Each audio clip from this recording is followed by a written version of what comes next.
Welcome to Nintendo Dads episode 529, recorded on May 22nd, 2022. That's right, we're just 2 weeks away from the Nintendo Switch 2. And tonight, we're going to talk about our Switch 2 Day 1 launch plans, what we've learned about Mario Kart World, the $80 crisis regarding game console prices, and the Nintendo Dads community top 25 games for the Nintendo Switch will be revealed. Plus, why not? We're giving away a Switch game all live today, right now. Jesse, cue the music.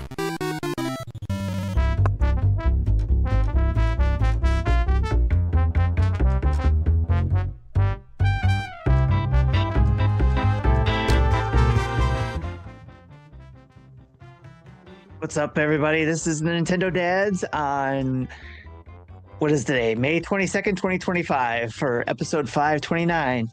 And I'm a little discombobulated because I still can't hear the music this week. It's driving me crazy. But anyways, how's everybody else doing? Jesse, how are you doing this week? I'm doing better than I have in the past few weeks.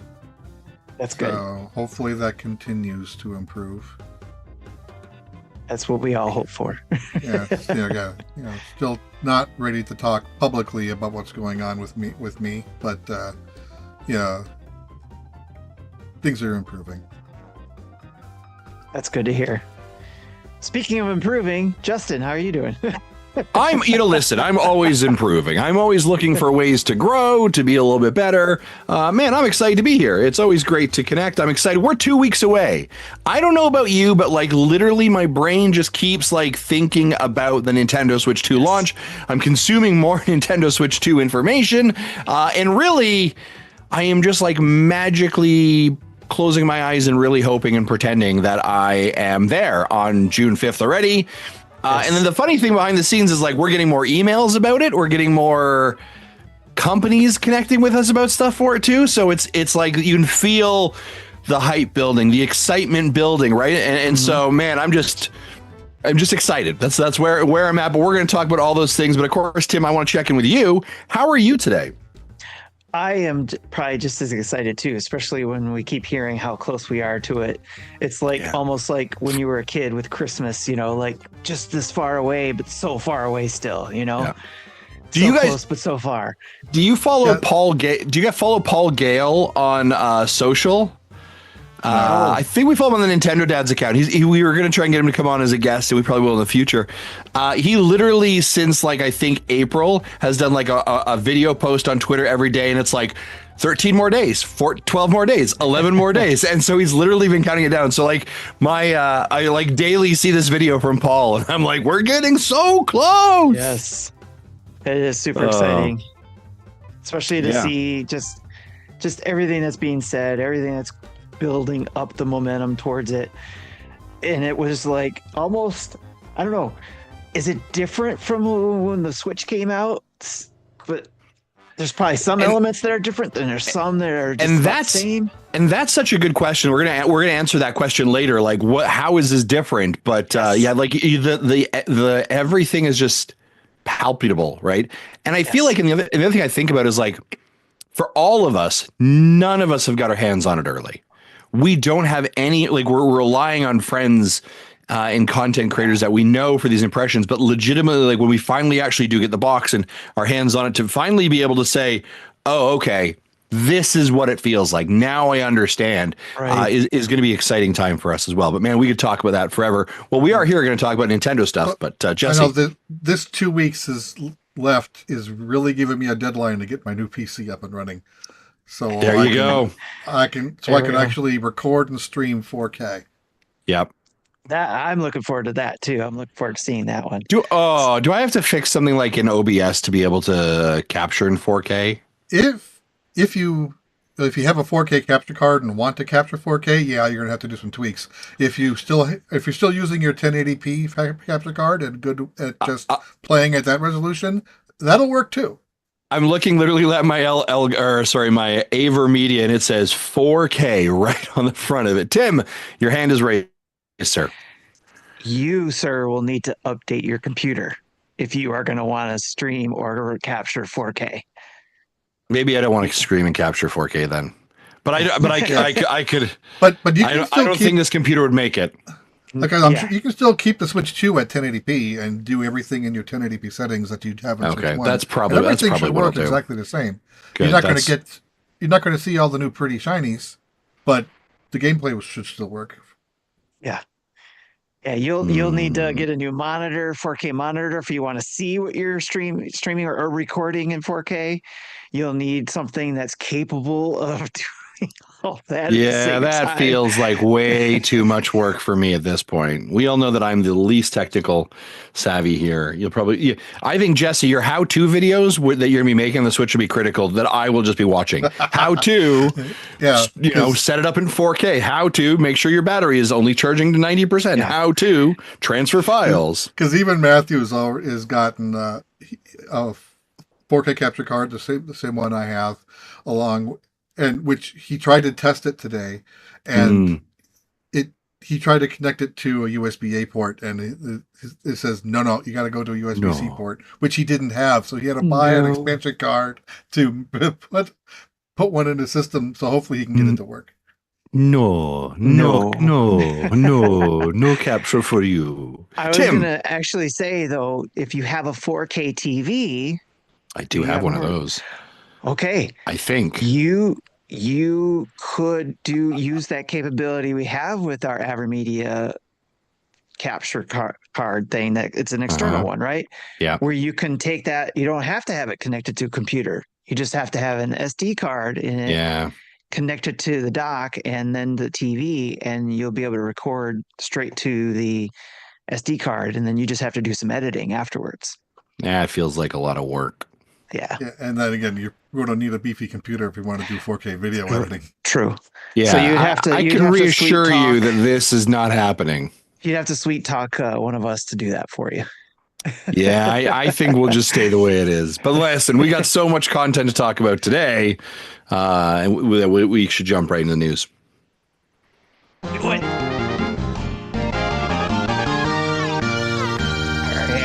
Thanks for that transition there, Justin. That You're was welcome. Very nice of you. You're welcome. All right. The news and the ad-free version of this podcast is brought to you by patreon.com/NintendoDads. Huge thanks to all our Patreons for helping us create more great Nintendo Dads content and for making our community a better place, including our newest or our upgraded Patreon, Jake Bocek, who upgraded his membership to a higher tier. So thanks, Jake, for doing that. Shout out to you. And again, anybody who is a Patreon member or a Twitch subscriber can get into the drawing for our game, one game a week in the month of May that we're giving away here for the Switch or even Switch 2. So we'll be spinning for that later in this episode, but don't forget that's still an opportunity. So if you haven't subscribed yet, you could do it now while you're watching. If you're watching us live. There are 2 prizes left to give away this month. Yep. Interestingly enough, I will say, like, of the 3 winners, none of them want games right away. So it's fine. We've got 2 people wanting Metroid Prime 4 when it releases, and 1 person wants Donkey Kong. That's fine. We can do that. We can make all kinds of dreams come true. You want Pokemon Z? Yeah, we can do that. Yep. You want Tamagotchi Life in 2026? We can do that. Right. So yeah, just any subscription that we talked about between those 2 places is good to go. All right, let's talk about our first headline here in our news. Mario Kart World information from Ask the Developer blog posts is hitting the news streams. And the main thing that they talked about, a couple of the things they talked about was this: during the start of the development for the Switch, for this game, they found out it would not run on the Switch. Surprise. What do you guys think about that news? Yeah, I mean, I think that, one of the things that I took away from this Ask the Developer statement was that they said, like, hey, so, like, when did you start working on it, right? And they said, yeah, we began working on it pretty much right after the Switch was released. And I think this is part of that, like, Nintendo magic, which is they probably could have, like, pushed this to... I think they could have probably made a game within the constraints of the Switch. Right. But instead, recognizing they had potential when the new hardware was being, when they learned more about it, to create something very different. And that Nintendo was comfortable. Like, if you think about this, like, This game has been in development since 2018. So you've spent 7 years developing this game, Yeah. And right? Like I that's think that's crazy. why, and I think this is why we got the expanded DLC is 100%. to Yes. as kind of a we We're wanted not to bringing give out you a new a Mario new Kart. game, but Yeah. we'll give you this instead. What Yeah. can we do to extend the the life of not having a Mario Kart? Let's put Yeah. Mario Kart 8 Deluxe on the system. Yeah. Yeah, for sure. But Shark I Platy also, says, "Whoops, we made too much game. Time to build a new system." Right? but I do think this is an example of like, let them cook.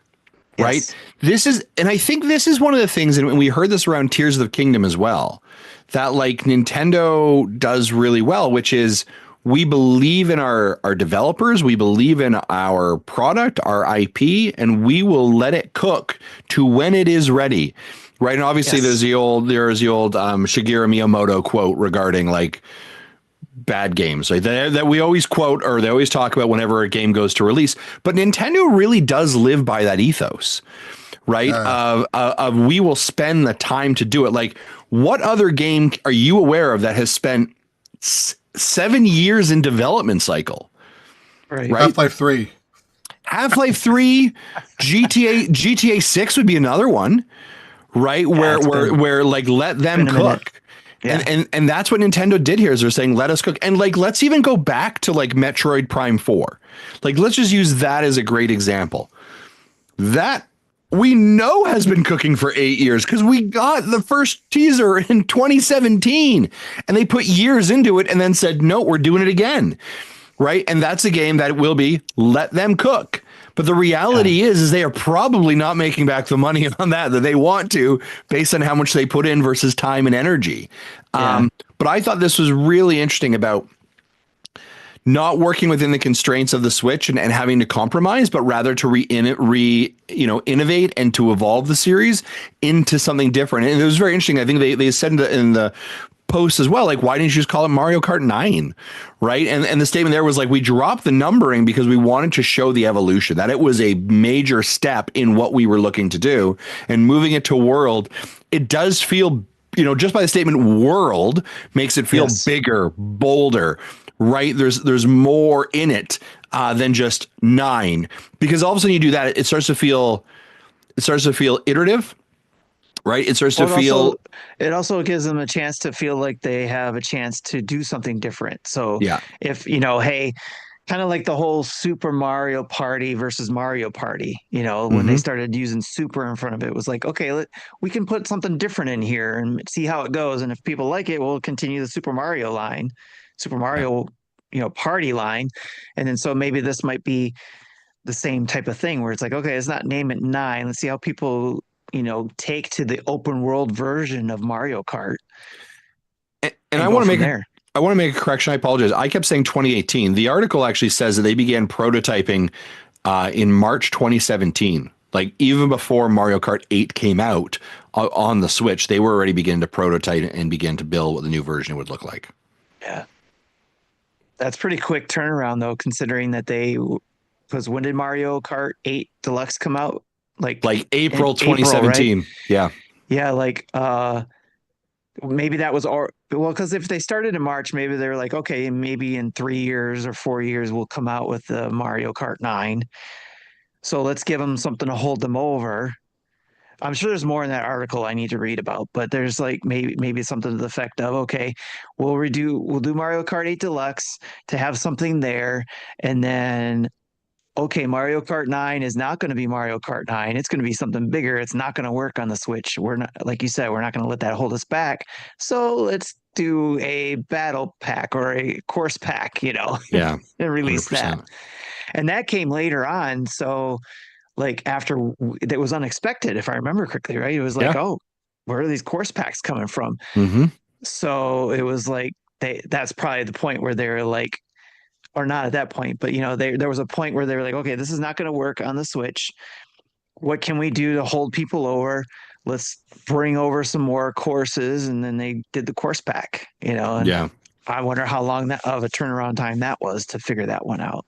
Yeah. I love these ask the developer stuff. That's Right? cool. Yeah, I'm they're gonna have to read that. so good. Yeah, they did one on Final Fantasy VII, I think 2 weeks ago as well. Yeah. That was actually a video on the YouTube channel.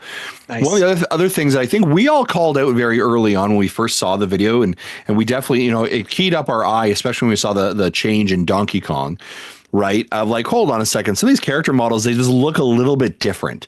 Right. And we all sort of associated with them with being more aligned with the the Mario movie that had come out.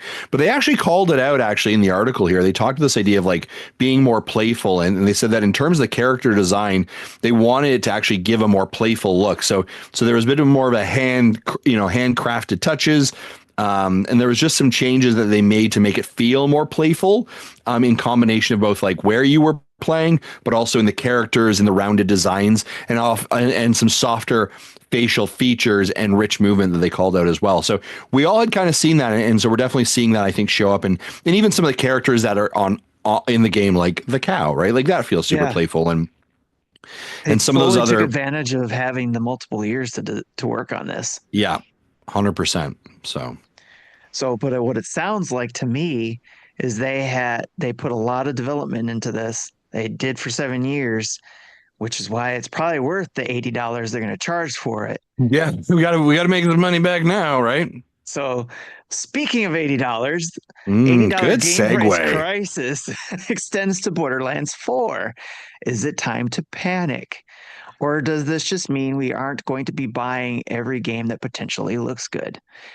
Or is it going to be more of, we have to make a financial choice here rather than just being more open with our pocketbook? So do you guys see a crisis? Do you guys think there's a crisis with the $80 price point and everybody's just like, yeah, we're going to charge $80 on all our games now? Well, I think this is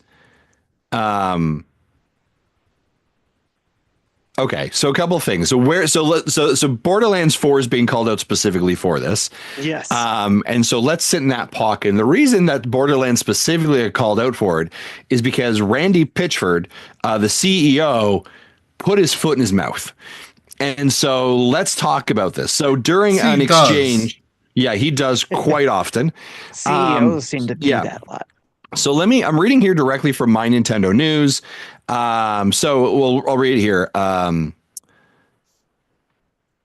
After an outspoken big Gearbox chief, Randy Pitchford, responded to a fan about potential pricing. Here's the exchange. This is the fan. Randy, this game better not be at $80. Don't take the risk. A lot of gamers aren't going to pay $80 and feed this notion of constant increase for price tag. You are the CEO. You have some say with the price when it comes to publishers. Randy responds to the following. A, he says, not my call. B, if you're a real fan, you'll find a way to make it happen. My local GameStop had Fireflight for Sega Genesis for $80 in 1991 when I was out of high school working minimum wage jobs at an ice cream parlor in Pismo Beach, and I found a way to make it happen. So here's what I am going to say. Randy put his foot in his mouth, and he's an idiot, and he's not listening. So guess who's never going to come on our podcast? Guess who's never going to come on our podcast? He is not listening to his consumers who are telling him this, and then to make a statement of like, if it's important, like there is a level of arrogance and a level of not knowing the current crisis or concerns consumers have regarding the rising prices in games, the current financial unstable markets, and inflation. So this is the dumbest thing that you could say about any of it. First, passing the buck of it ain't my call. And then B, if you're a real gamer, you make it happen. That is just tone deaf. Stupid. Tim, let's go back to your initial question, which was you gave two options, right? Which is at $80, does this mean we don't buy more games that we might take a flyer on, so to say, right? Like, was it easier to do that when it was $60? Yeah, and I would say this is what I've been talking about for a while, right? When we heard the game pricing, this is exactly it. if games are priced at $80, you don't take a risk the same way that you probably used to. Right. Now, sure, we're like, well, it's only $20. Yeah, but you add up a couple of those, your risk in relation to what you are willing to risk on becomes lessened because the price becomes higher. Especially if you buy like four $80 games and they all like are mediocre or worse. Yep. And that's like right there, $20 more could have been another game. So, you know? So the value proposition has to be like, and I won't like, here's what I ultimately think is going to happen. And we can timestamp this and go back and be like a Justin is right cue that we could probably end up playing. You come to Nintendo for Nintendo games. That's why you buy a console, because of their first party lineup. There's no doubt about that. They are already pricing their games high. You will pay that because it's a Nintendo IP and you know the quality and the brand that you're going to end up getting. What the third party publishers such as Gearbox sees is this. There be money in those hills. So what they're doing is they're going to follow Nintendo's lead. And they believe that their IP, their ports, their products are as quintessentially as high leveled and as valuable as Nintendo. And truth is, likely they aren't. And likely, if they're a port from somewhere else, you can inevitably get them cheaper somewhere else. So what's going to happen is that fans will not take flyers to the same degree on third-party games that third parties want them to do. Meaning third parties are going to be showing up. And then what's going to happen in a couple of years from now is they're going to say, our games are not selling on the Nintendo Switch 2. They're not selling on the Nintendo Switch 2 because your price alignment is the same as Nintendo's. But your product is not the same level of quality as Nintendo's. And so what's going to happen is inevitably those ports that we wanted, those games that we saw, will start to not come to the Nintendo Switch. This will take several years to basically shake out, but that is likely what will end up happening. If you look at right now, look at all the third parties that are trying to come over to the Switch right now as quickly as possible. It's because the afterglow of a new console is fresh, right? Because you want games to be playing when you pick up a console. Nintendo's only released one game and we don't have 50 games coming out every week yet to muddy the waters. Correct. Nintendo is only releasing one game from their first party line, two games, I apologize, the first party lineup on June 5th, which means as many third party games as possible want to try and get into this space, especially in the first 6 months of a console release. This is why we're seeing games like Cyberpunk, Split Fiction, Street Fighter 6, Star Wars Outlaws, right? Final Fantasy, Elden Ring. Not to say these games are not good and that they will not perform well on the Switch. They will.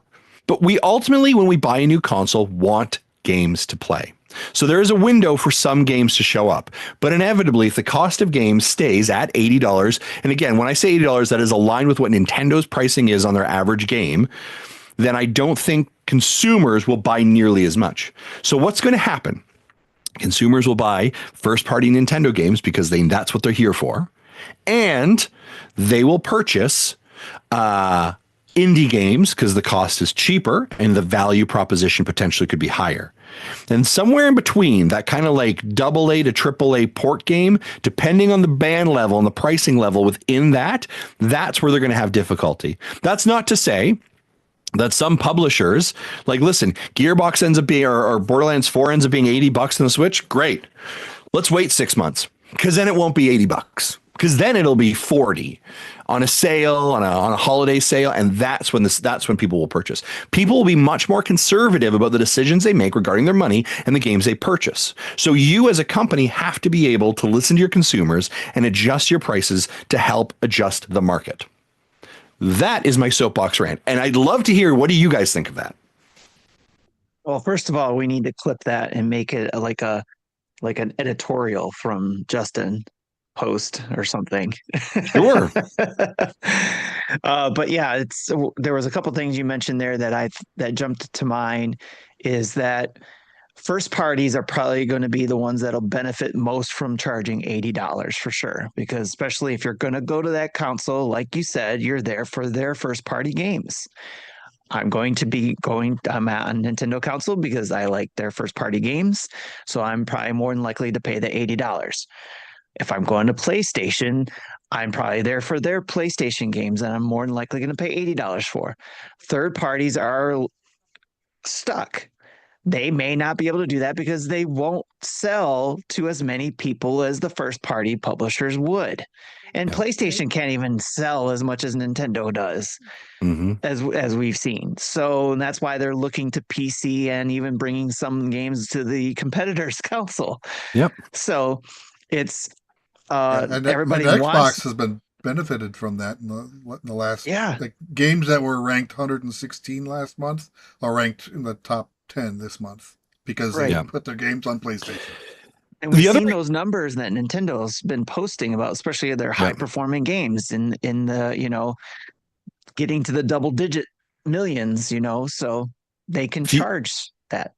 The other interesting reality to this situation is, and this goes back to my statement of there be money in those hills. Yes. Is every publisher company who creates games for consoles understands how important it is for their games to get on the Nintendo Switch console as quick as possible. And so what this is it is a rush and it is a flood.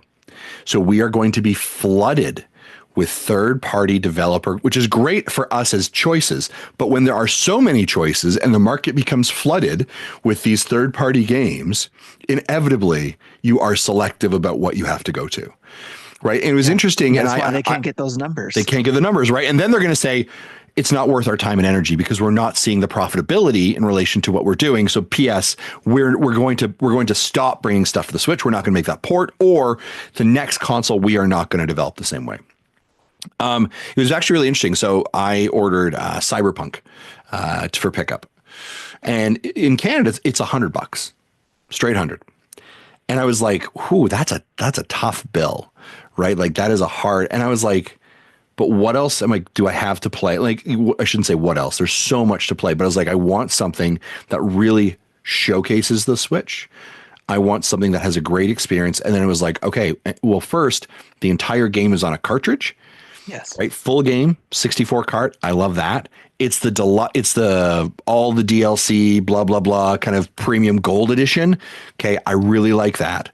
Right. And I wanted something that was a world that I could sink into. So I made that decision. To add to that is they took the time to adjust it for the Switch too. Yeah, 100% build it for that. Right. And so when I think about those things, when I hear all these third party games that come out, there are only a couple that are like Final Fantasy VII. I would love to see that play. I'd love to try that. Star Wars Outlaws. It's available in pre-order right now on Amazon in Canada. And I'm like, Now they've actually lowered the price on that. It looks like, I think it's $80 here for the gold edition with all the DLC. So I think they're definitely playing a little bit of their structuring cost as well. But this is the conversation that gamers will have.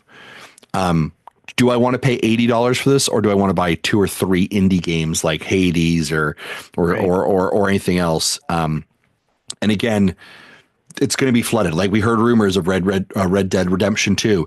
We don't know what Xbox has coming. P.S. They have stuff coming.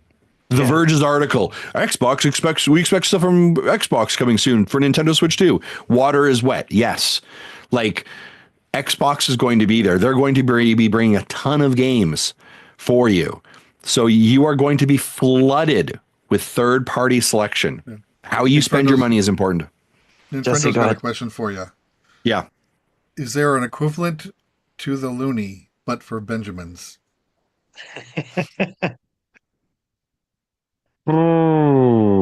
Just the bills, the $1 bill by bill, y'all. That'd be the equivalency, I think. That's funny. I saw that too. I saw both of you looking off screen and snickering. So I was like, something's happening in the chat. I just can't figure out what it is yet. Spider Shan also said Borderlands needs to capitalize on that successful movie, though. Right? Oh my gosh. What yeah. movie?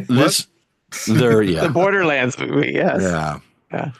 It was just such a tone deaf statement, but let's move on. So, Justin, you touched on a little bit about what your plans were for the Switch 2. Yeah. So what other plans do you have, your game plan for the Switch 2 launch? Yeah, so I actually had a really funny experience last week. I don't know if I talked about it on the show, and if I did, like, do correct me. I had to go down to the mall. My daughter had to have her glasses tightened, and so like right across the hall in the mall is the EB Games where I ordered my Switch. So I came in and I actually gave them more money, so that the bill feels less painful when I go pick it up. Yes. And I said, "Are you all doing a midnight release?" And he said, "Yeah, we are." I said, "Oh, that's great." And he said, "I wouldn't encourage you to come." I was like, "What?" He's like we're it's available at midnight Eastern Standard, so 10 o'clock MST or MDT, whatever. Jesse, don't even start with me. And so I was like, cool. He's like, yeah, but like, I don't know, you could be here for hours to get your console, and like, why don't you just like show up on the Thursday and roll in and pick it up when you're ready? I was like, you're really trying to discourage me from coming here to pick it up. Like, you don't want to work midnight. I know you don't want to work, but you're going to be working. Do you know what I mean? Like, yeah. I was like, I don't understand. I was like, I've got the receipt. I've got the stuff. It's not like I'm trying to like scramble to fight people. I literally walk in line, grab it, and walk home. Yeah. Likely what I'm going to end up doing is I will actually just go pick it up on the 5th, I imagine. My hope in some ways is because I'm hoping that everyone else will pick it up at midnight on the 4th, and then the servers will take a pounding for 6 to 8 hours and then not be as horrible when I try and go to get it. So my intention is I'm going to take June 5th off. Can drop my wife off to work, and then I'm going to head down to the mall. I'm going to go pick it up at 10 o'clock, and I'm going to come home, unpack it, and then my intention here is to do some videos, first looks, and then hopefully connect with you guys and play some Mario Kart World online and try the camera. And just for reference, I picked up the camera, the system with Mario Kart World. I picked up the Pro Controller, Cyberpunk, and I have already installed or pre-ordered Tour, Switch 2. Welcome Tour, and I will download Split Fiction and then do the GameCube stuff. So it's gonna be like a full day of just content and videos and stuff like that. So I don't know. What about you guys? Yeah, I had moved so quickly on ordering the Switch 2 that I did not pick it up. Mine's gonna be delivered. Fancy. So I don't know if it's going to be delivered in time, though. So that's the problem. And I haven't seen anything. I got it at Best Buy. And I'm just waiting to see how that turns out. So I did also order it on Nintendo's site when I got the offer to do that. But I did that on behalf of my friend Scott.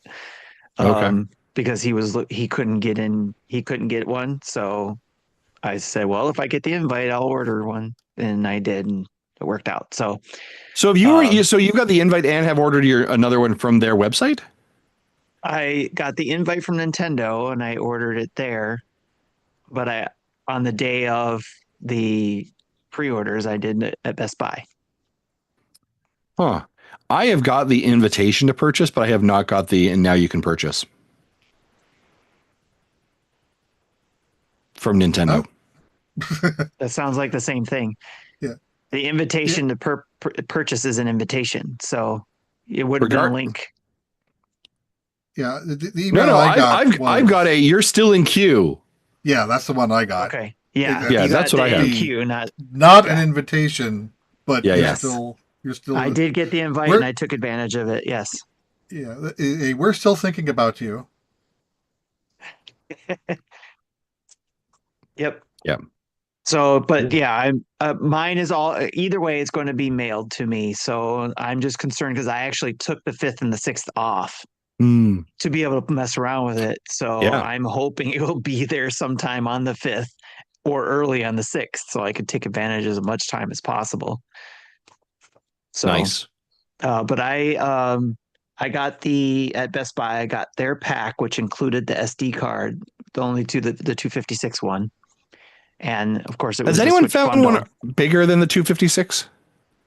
I have not been able to find one. Did Nintendo make one bigger than 256? No, I don't think so. I did see one for 512, but that was like $200. So and then and then there was one other company had it 1 terabyte that was also, I think it was like 250, Lexar. but yeah, Lexar, but that either sold out really fast or got taken down by Amazon because when I went Mm, to look again later, it wasn't there anymore. okay. So, but yeah, Yep. I'm still waiting on expansion space until I can get at least a 1 terabyte.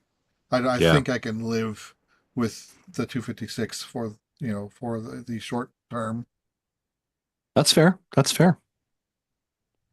Yep. And Yeah. the So games is also going to be Mario Kart World, obviously, because that's what comes with the bundle. Excuse me, Welcome Tour.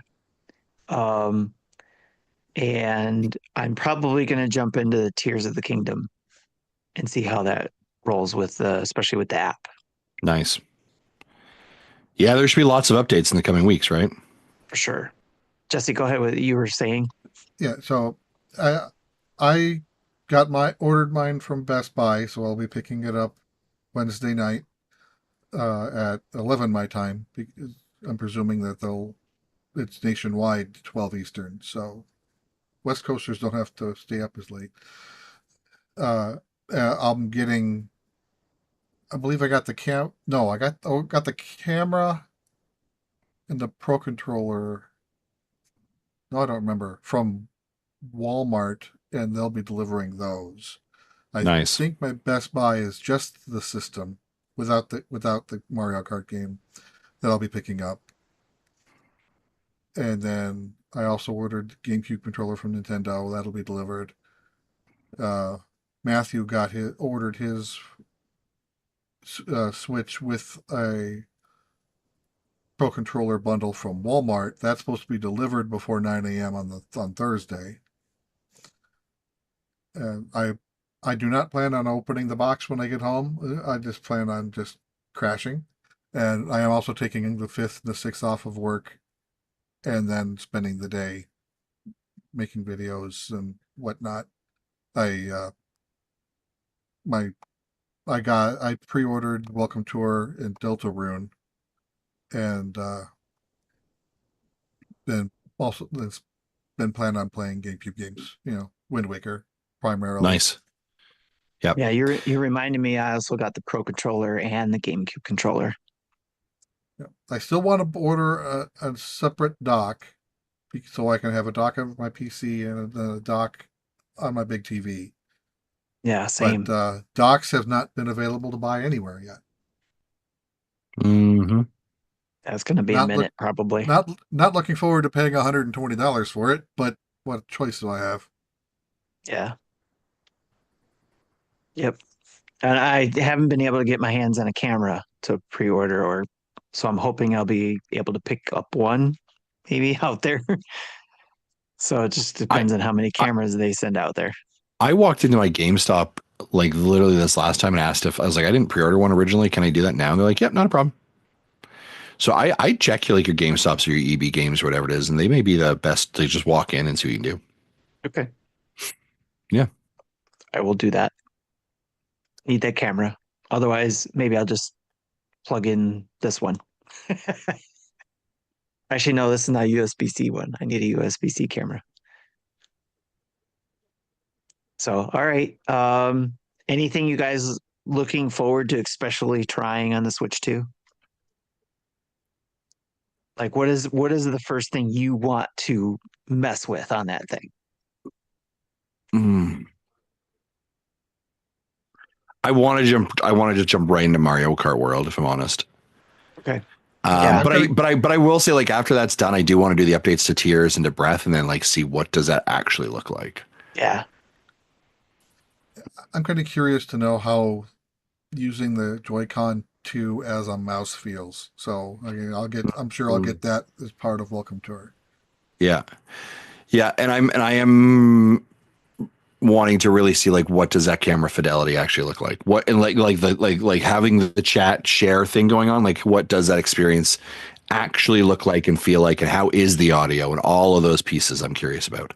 And then one of the things I've heard about, I think from IGN talked about it, that's in the Welcome Tour is a game where it's the first level of Mario Brothers, where the game starts out in its original resolution, which will be like that big on a 4K screen, and then as you play, it gets bigger and bigger and bigger until it fills the 4K.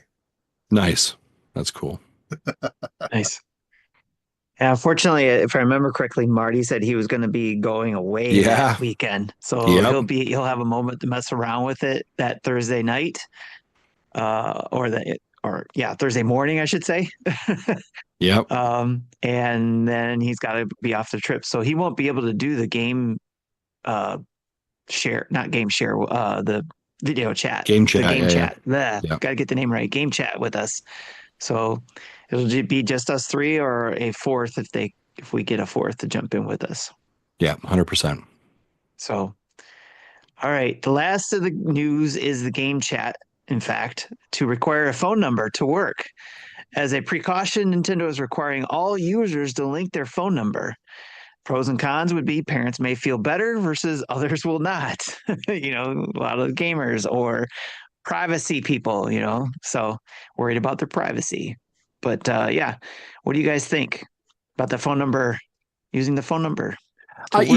Originally I was just sort of like, is it piping through a phone? Like that was sort of my initial thing. Like, is it just a security verification more than anything else? Like, hey, are you allowing someone to are you okay with going online? If you are, we're going to send you a verification code to your phone number, authenticate it, right? And then you're good to go. Like if it's sort of like a gatekeeping from a security perspective, then I'm fine with that.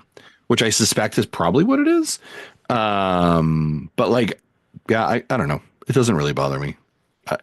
Listen, none of my data, like it's all out there. like I hate to be a jerk, but like, I don't know. Like I'm not overly worried about it.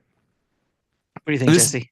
This feels like a Nintendo thing though, right? Like let's make it just a little bit more complicated. I don't understand what it would benefit, but I'm not going to complain about it. I'll do what they want me to do. I really kind of really don't have an opinion on this one. It just, I don't know. I haven't really thought about it much yet, I guess. Yeah, I didn't dive into it too much to look into the details, and I don't know if there are details and if this is just a rumor. So as we get more details, I'm sure we'll talk about it more. And if we know how this will actually work, we'll definitely be talking about it, especially on the day we get our Switch 2s. Right. So I can't do anything because it won't verify my phone number. Right. All right. To round out the news, we've got release updates. We got Out Now. As usual, Nintendo, likes to give us something to talk about on the day of our show, and that is Game Boy games via NSO app, which is Survival Kids, which we just learned today in the pre-show. We talked about this, that Survival Kids was a 1999 Game Boy Color game, which is ridiculous. I was talking to Jesse, reading off the list, like, Survival Kids, wait a minute, and he's like, yes.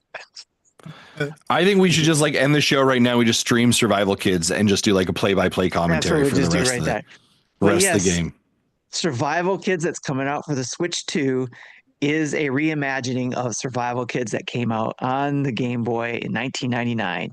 So there you go. It's now on NSO. You can get a taste of the original game right now if you can access the Game Boy games on your NSO app. The other games that are also coming out are Gradius, the Interstellar Assault, Kirby's Star Stacker, and the Sword of Hope, which looked like a text-based RPG. The old school way of doing RPGs. Yeah, and in the little video that I saw, they looked like they had like a first-person 3D map going on. Yeah. So that's right. You're gonna want to get the graph paper out. You said you were like graph paper. I've bought graph paper multiple times over the years for certain reasons, and then I lose it. And when I want it again, I don't know where it is, and I have to buy it again. So I've got like 3 or 4 things of graph paper around this basement. Well, thankfully, you had that graph paper when you played Inscription, because when I started playing, I specifically bought it for it because I needed it. Yeah. I still have that map. I still You have drew that it map. out and took a picture of it, and that helped me so much. I was very thankful for that. All right. So that's coming out on NSO or drop today. So we have access to that. We also got access out now to Sea of Stars, the Throes of the Watchmaker DLC, which I am so looking forward to jumping into this weekend. So if you, because Sea of Stars was my 2023 game of the year. So I got to jump back into it. Looking forward to that. And the way it's looking, it's probably going to be on my game of the year talks this year. So we'll see how it goes. Fantasy Life I, The Girl Who Steals Time, is also out. Monster Train 2 is also out. And one way or another, there's going to be a first look on that, I'm sure. Monster Train 2. Duck Detective, The Ghost of Clamping.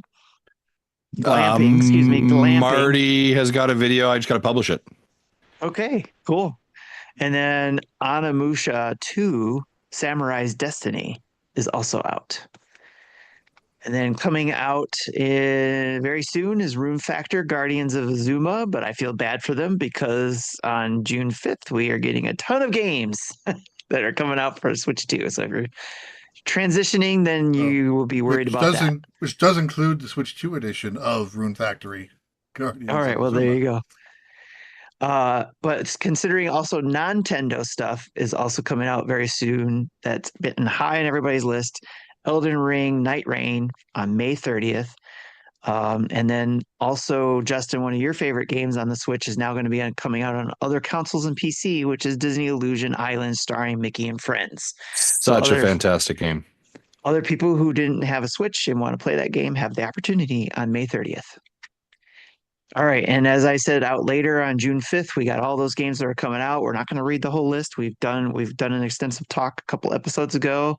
Marty talked about a few last week. I would say this as well, and this is sort of connected a little bit to like the the price conversation as well. There are a ton of games coming out on June 5th.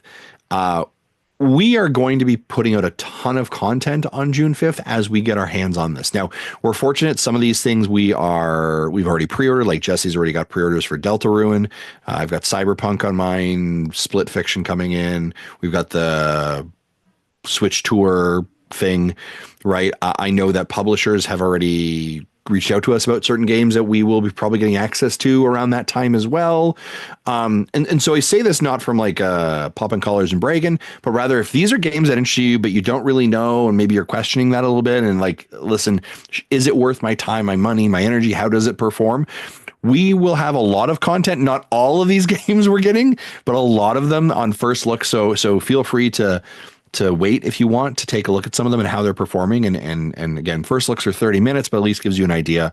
And that's our intent, is to try and get as much content for you as consumers as quickly as we can for you to make educated decisions, right? And that's our intent with a lot of these things. So again, more to come on that. I just had an idea pop in my head. I don't know how crazy we want to get with this release. But do we want to do anything like an Extra Life type campaign type thing to raise money at the same time of showing off some of these things?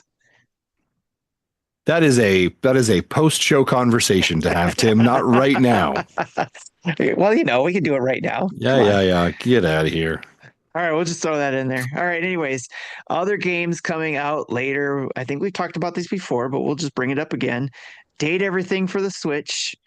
June 17th. I think that is I have that on my fantasy critic list. So I hope that does well. Lost in Random, The Internal Die comes out June 17th. That's for the Switch. Tamagotchi Eternal Plaza. Yes, Tamagotchi Plaza comes out for both the Switch and the Switch 2, and we're start getting used to that. I'm sure we're going to hear a lot of that as we go forward. Games that are going to be out for both the Switch and the Switch 2 separately, and not necessarily just an upgrade or something that you can update. So, but June 27th for that. Patapon 1+2 replay for the Switch, July 11th. Tony Hawk's Pro Skater 3+4 for the Switch for July 11th, which I believe will also have a Switch 2 upgrade capability. Donkey Kong Bonanza Switch 2 only July 17th. Bonanza, bonanza, bonanza. And of course, Madden NFL 26, August 14th. And I can't wait to be able to play that on the go. So that's going to be, I'm going to keep talking about that every week. So anything else that maybe not on the list, guys, that we need to call out that you're looking forward to?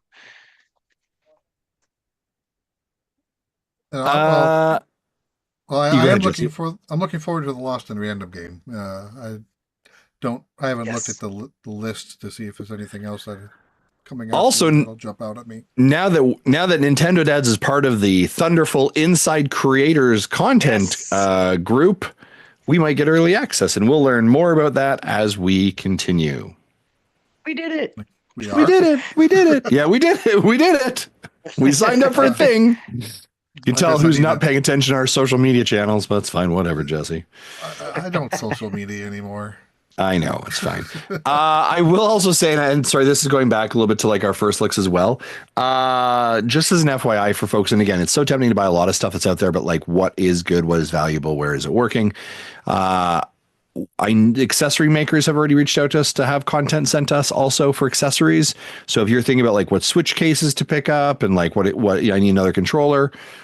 Again, we will have videos probably right around those dates as those things arrive or shortly after when packages arrive for us to be able to get some hands-on impressions as well. So very tempting to purchase tons, or maybe you don't know what to do. We will have lots of videos for you to consume content as well.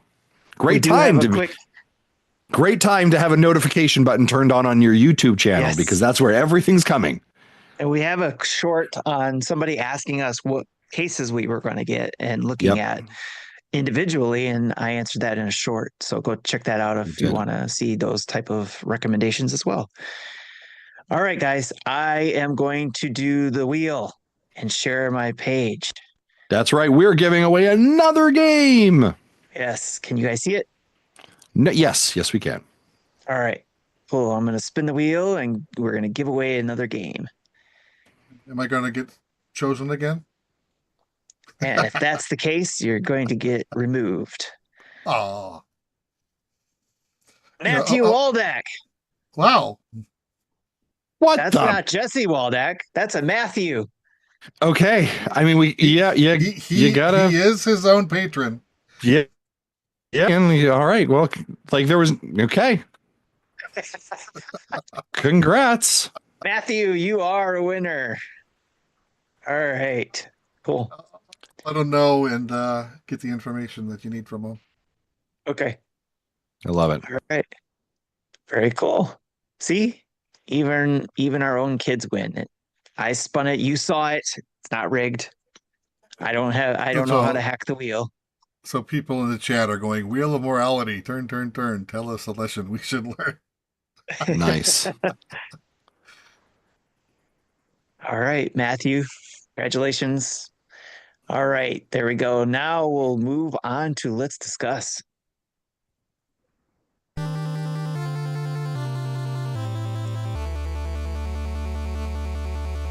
Why can't I see Justin anymore? Where'd he go? Am I frozen? No, you see him? Look fine to me. Something's going on with my Zoom. I don't know what is going on. Maybe I'll drop out and come back in because I see on my end I'm frozen. Okay. All right. And Zoom is like, no. All right. Well, while we're getting ready to discuss the top 25 Switch games, let's do a discussion of how we did this, Jesse. How did we do this? Yes. So I took the same spreadsheet that I use for when we do top 10 stuff and kind of tweaked it a bit and had to expand it to allow for, first of all, to allow for 25 score it up to the top 25, 26 including honorable mentions. And then I had to also expand it vertically because it really only had room for like 180 games or 100 games. Oh, I don't know, some 150-ish, 160-ish games. But there was 223 games in this list. So I had to do some manipulation to make sure that everything's still calculated right. Cool. Very cool. Trying to Yeah, get and the it ended three-face up being animation back. All right. interesting how this list came together, and we'll get to that as we count down. We're going to start with 25 and count down, and if there's anyone you guys want to discuss, Yeah. um, Well, just let's say, but stop me. before we start, I wanted to state that the game that I was rooting for, I called it my number two, was Dragon Quest XI. Did not make the top 25. It was stuck at 26th place. But at That's least I was crazy. not the only person to mention it, so it did get it up there. So thank you all Yes. for that. So we could always have a top 100 games, and it would be on the list, along with a Yes. bunch of others. Top 26 All right. games. Yes, there you go. So honorable mention, Dragon Quest. Would you say 11? 11. All right. 25 is Hades. Great game. Hades mate was 25, and again, this is culmination of the community's list and ours, and this is what the Nintendo Dads community list is, starting with Hades at number 25. Number 24 is Teenage Mutant Ninja Turtles Shredder's Revenge. I think there was 23 like is three different Turtles games mentioned that were on the list, and that's the one that just had the most votes. Nice. 23 is Celeste. Nice. Great game. 22 is Sea of Stars. Great game. Again, 2023 list number one for me. 21 Sonic Mania. This is where we start to differ in. That's a good one though. A good Sonic game to be on there. I will let the community speak on that, but I believe you are wrong. Sonic Mania was mentioned by 6 people out of the 25 that I have data on, and they are all wrong. 20 Tetris 99. I got 99 problems, and a spin block ain't one. Now that I think of it, I don't remember anybody, including myself. I didn't even think of this other than maybe F-Zero 99 called out any of the other type of 99 games like Mario 35 or Pac-Man 99. Marty had it as 21, and Okay. Sonic Mania as 23. But the three of us did not mention either of those games. Okay. Everything else is community driven. Yes. All right. Number 19, Super Mario Party Jamboree. I'm glad this made the list. I think it's a good one to be on top 25. Splatoon 2 is number 18. Yeah, And both Splatoons are on the list there somewhere, but Splatoon 2 had the more votes. yes. And a spoiler alert, Splatoon 3 is not anywhere else on this list. What? So Splatoon 2. Want me to tell you where it landed? 3. Sure. 41. 41. That is crazy. That's bonkers to me. Like usually the newer game does it, I would think. But right, Splatoon that's what I was 2 thinking too. But I guess a lot of people may think that Splatoon 3 was the unnecessary upgrade. Yeah. Although I really enjoyed that DLC. That DLC was good. We've mentioned it before. Yes. Maybe that tells Nintendo something. And maybe there's some numbers there too that tells them something. All right, number 17 is Stardew Valley, which I can see. I can totally see that one being on there. 16, Kirby and the Forgotten Land. That is one I might go back to as well eventually if I'm not taken over by a bunch of other games. I played probably the first couple worlds of that game and just ended up getting into something else as usual and just didn't hold my attention. Maybe with the new update and being on the Switch 2, maybe I give it another try. Number 15, which I am pretty happy with it here, and that is Metroid Prime Remastered. Made it to 15. So that's a good one to be on the list for. I don't know, is there any other remasters on this list? Like remaster. No. Final Fantasy Pixel Remaster. I'm the only one who said it, so it got 124th. Luminous Remastered. Sarge is the only person who said it, so it got 167th. And then Metroid Prime. 7 people said it. Nice. I guess Link's Awakening could be considered a remaster, right? Yep. Yeah. That would be number 14. But I was searching for literal string remastered. Yes. Yeah. I figured it is that. But number 14, Legend of Zelda Link's Awakening. Then number 13 is Pikmin 4. Number 12, Xenoblade Chronicles 3. I wonder if there's any recency bias there with us having played it as sort of the game club decision. That may have been. Of course, I wouldn't have added it to my list if I hadn't played it at all. But again, all 4 Xenoblade games were on the list somewhere. Nice. Yes. Yep. And a lot of people didn't put Xenoblade Chronicles X on the list. I was surprised. Well, I think we came up with our list. We came up with our list before X was released, I think. Right. Well, a lot of people were submitting their stuff later too. So yeah. Let's see how many people. That's why I was surprised I didn't see it. There's like only a couple, right?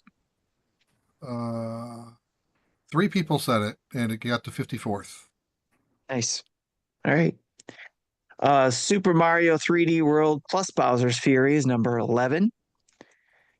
And then here we go, top 10. Starting with the top 10, Metroid Dread. Great game. Great game. Not arguing that. Number 9, Legend of Zelda Echoes of Wisdom. I don't know if I would have put Echoes of Wisdom higher than Dread. I think that those two should probably be swapped, in my own opinion. Don't make the change, but just as I think of that personally, I think Dread was for me. I would prefer Dread over Echoes, but that's fine. The scores were very close. The way the math works, it's more logarithmic than linear. So yes, old logarithmic. So the way the scores ended up. Echoes of Wisdom was 36.8, Dread was 37.9, so they were still really close together. Gotcha. That's crazy. The number 8 is even closer to Echoes of Wisdom than Dread is.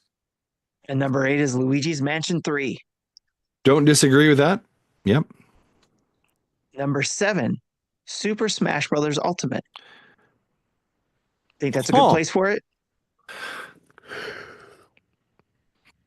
The problem is when I look at I'm looking at the list, I know it's ahead of us, and I don't know if I would put it above anything else on the list. So for it to be at 7, I think is an indication of how strong the other games are on the list to get us there, if that makes sense. Fair point. Yeah, and again, only 2 of the 4 of us even mentioned that game. Everything else was community driven. 16 people mentioned it. Well, it's again, and we talked about this last time too, but what is Nintendo going to do for Ultimate? The newest Switch 2, I don't know. And for Tim, it was an honorable mention, so it didn't get a lot of boost from that. Yeah. Yeah. Marty. For me, fighting games, I love them, but I suck at fighting games. Yeah, you do. I suck at them. Yes, I do. Yeah, so we've seen you play. It's not good. It's for entertainment purposes for others, not for me. Yeah. So, but the content in that game was spectacular. Just so much content to build off. And I had fun playing on my own, and also playing the music from some of my favorite games in there. So, and then just playing with the amiibos with it too. There was a lot of fun in there. So, but I had more fun with other games, unfortunately. That's why I didn't make it to my list. All right. Speaking of what the other games ahead are, number 6, Animal Crossing New Horizons was number 6. And that is pretty good for that type of game to be that high, I think. Yeah. Yeah. I think it probably just, again, the way it hit our community at the time it did and everybody else in the world. Yeah, I know. It's a major factor. It's so hard to separate Animal Crossing from COVID, but I wonder if we didn't have a pandemic, would it have landed the way it did? Just the mental health support that game, I think, provided to people, and it being just a cozy, relaxing game where you could control things, right? You had the ability to go outside, right, and to deliberately craft and the social connections around it. Right. Yeah, if none of that had happened, I wondered. I don't know. Like again, that's the multiverse reality we live in. But like, you know, and we'll learn. This is the first game that all four of us voted on, and including the community. Again, 16 people mentioned it. Wow. Yeah, that speaks pretty highly to it. And it was Tim's number one. Nice. Yeah. Nice job, Tim. Yep.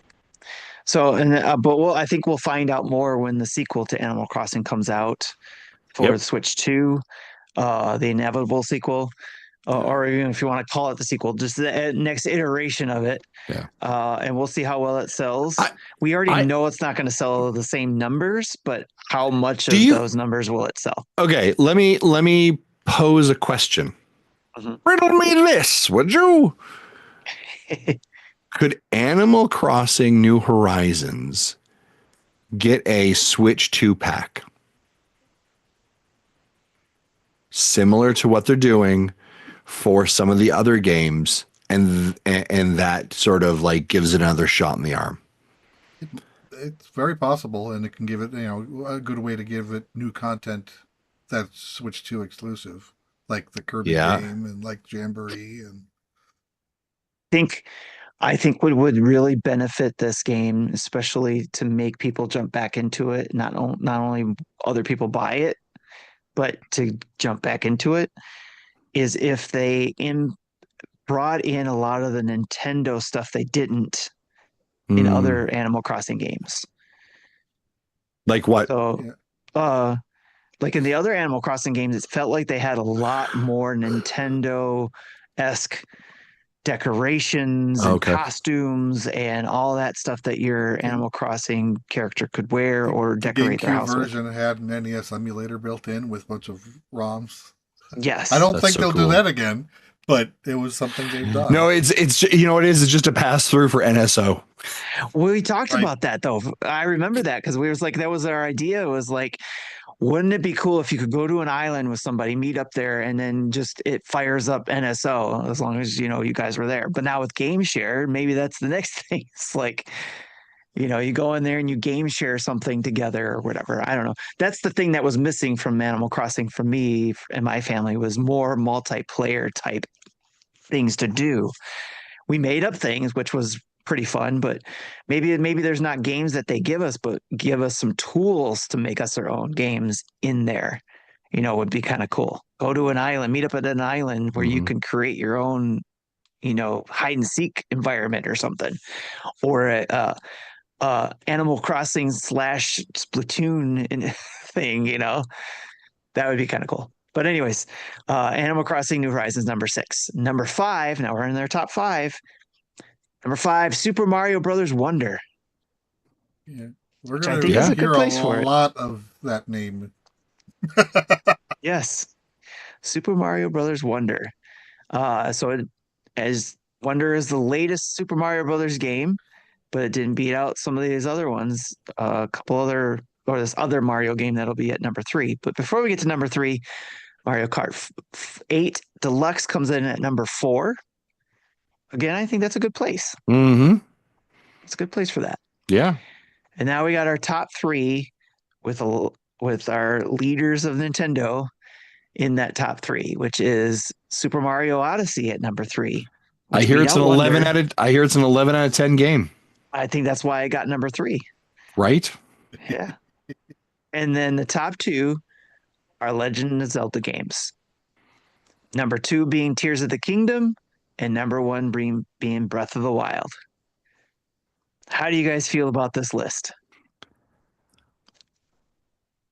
I think it's actually a really solid list. A couple of observations that I have about it. I mean, the fact that like 20 of these games are Nintendo first party, we talked about earlier. You go to a Nintendo console for Nintendo first party games. This is evidence of it. Right. This is evidence of that. And I think the third party games that did crack through were like Game of the Year contending games, right? We talk about Hades, we talk about Celeste, Stardew Valley, not necessarily Game of the Year, Sea of Stars, like really high level indie games that Yes. had like kind of big visibility. I actually think the sequencing here is, and we talked about like you could swap this for this one. I think this is really, if I was to say to someone, here you go, these are the 25 games that you need to get for the Nintendo Switch, man, you're sitting pretty. Like if I'm putting you on a desert island and you don't get anything else and these are it, like you don't need anything else for Yes. Nintendo games. These are incredible games. One of the things that does kind of strike me here that I'm observing here, maybe I just want to give a quick look that that I'm not missing anything. None of the Mario RPGs are on here, which I thought is kind of interesting, right? We're missing all, and Nintendo's done a very concerted effort over the last 2 years to really tell us about their Mario RPGs, but none of them made the list. Yeah, Super and Mario, papers. Super Mario RPG was 32. Interesting. Thousand Year Door was 38. Okay. Okay. That was Mario and Luigi. Where'd that land? Brothership, 49. Okay. Yeah. So a little bit lower. With Gotcha. Paper Mario Origami King being 48. So Origami King beat out Brothership. Yeah. So what I Go ahead. found interesting was that in the top 10, we've got 3 Legend of Zeldas in the top 10. 3, 4. Or if you go into the 20. Yes. It's 4 Marios. And then Animal Crossing and Dread. Yep. And sorry, and Luigi's Mansion. That's those 3. Well, So in the top 10. Well, I think again, it speaks to how Nintendo sees those IPs, right? Like you come to Nintendo for Mario, for Zelda, sure, for some Metroid, right? And then sort of top 10. I'm happy. yeah, right. And then some of the outliers like a Pikmin and Animal Crossing, right? It's a couple, Luigi's Mansion, sort of I'm not saying Animal Crossing is B tier, right? But like you do not anticipate on a console cycle multiple Animal Crossing games, right? You do anticipate that for Zelda games or Zelda series. You do anticipate that for Mario, right? And I would even say you anticipate that for something like a Metroid, right? So I think this is a solid list. Well done to the entire community. This is great stuff. Spider Sean, so surprised on the order of 1 and 2, but good list. Just where to go? How close was the order for Breath of the Wild and Tears of the Kingdom? Out of curiosity, so out of 20, I had 25 people chime in. Breath of the Wild was mentioned 24 times, so everybody but one person mentioned it. Tears of the Kingdom was mentioned 22 times. So, wow. Okay. Just those 2 people was enough to really just solidify Breath as one. Early on, they were swapping back and forth. At one time, they had the same score. So it was. And how appropriate is that the 25 people, we got 25 people in to do this for a top 25 game list. Yep. So thank you to everybody who submitted their content, especially towards the end there when we called out, get them in while you can. And it was we got like five or 6 ones kind of came in the last 3 days. I'm like, it's going to take me a while to enter all these in. Right. That is awesome. Thank you so much. And do we usually get that many people to do the top 10, or did we get a good turnout for this? It's about around the same. Okay.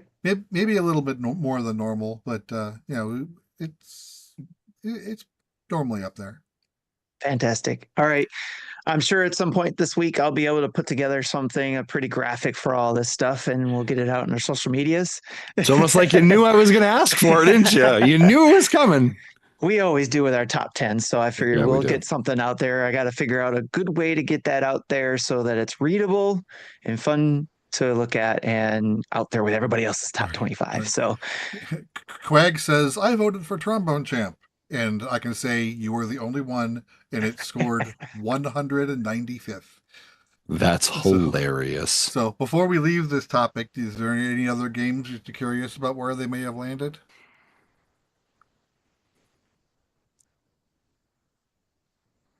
No, no, no. Where did Xenoblade Chronicles 2 and 1 land on these lists? On this list. Okay. Chronicles 2 was 47. Okay. Chronicles 1 Definitive Edition was 85. Okay. How about Pikmin 3 Deluxe? 62. Okay. Did we get any Pikmin 1 and 2s? No. I thought we did, but we did not. Okay. I know I did in my honorable mentions, but anybody bring up Advance Wars? Ooh. No. Okay.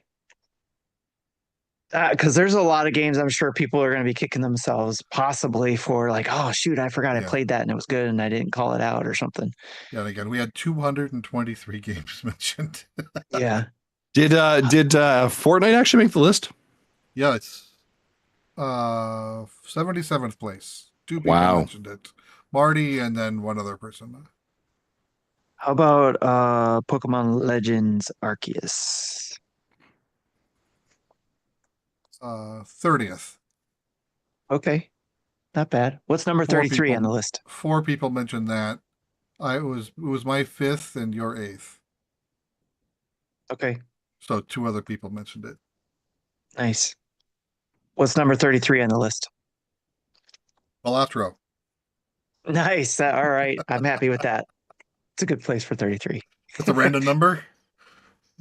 Oh, that's my favorite number. Neo Prime 33. Oh, right. 33. Yeah, that makes sense.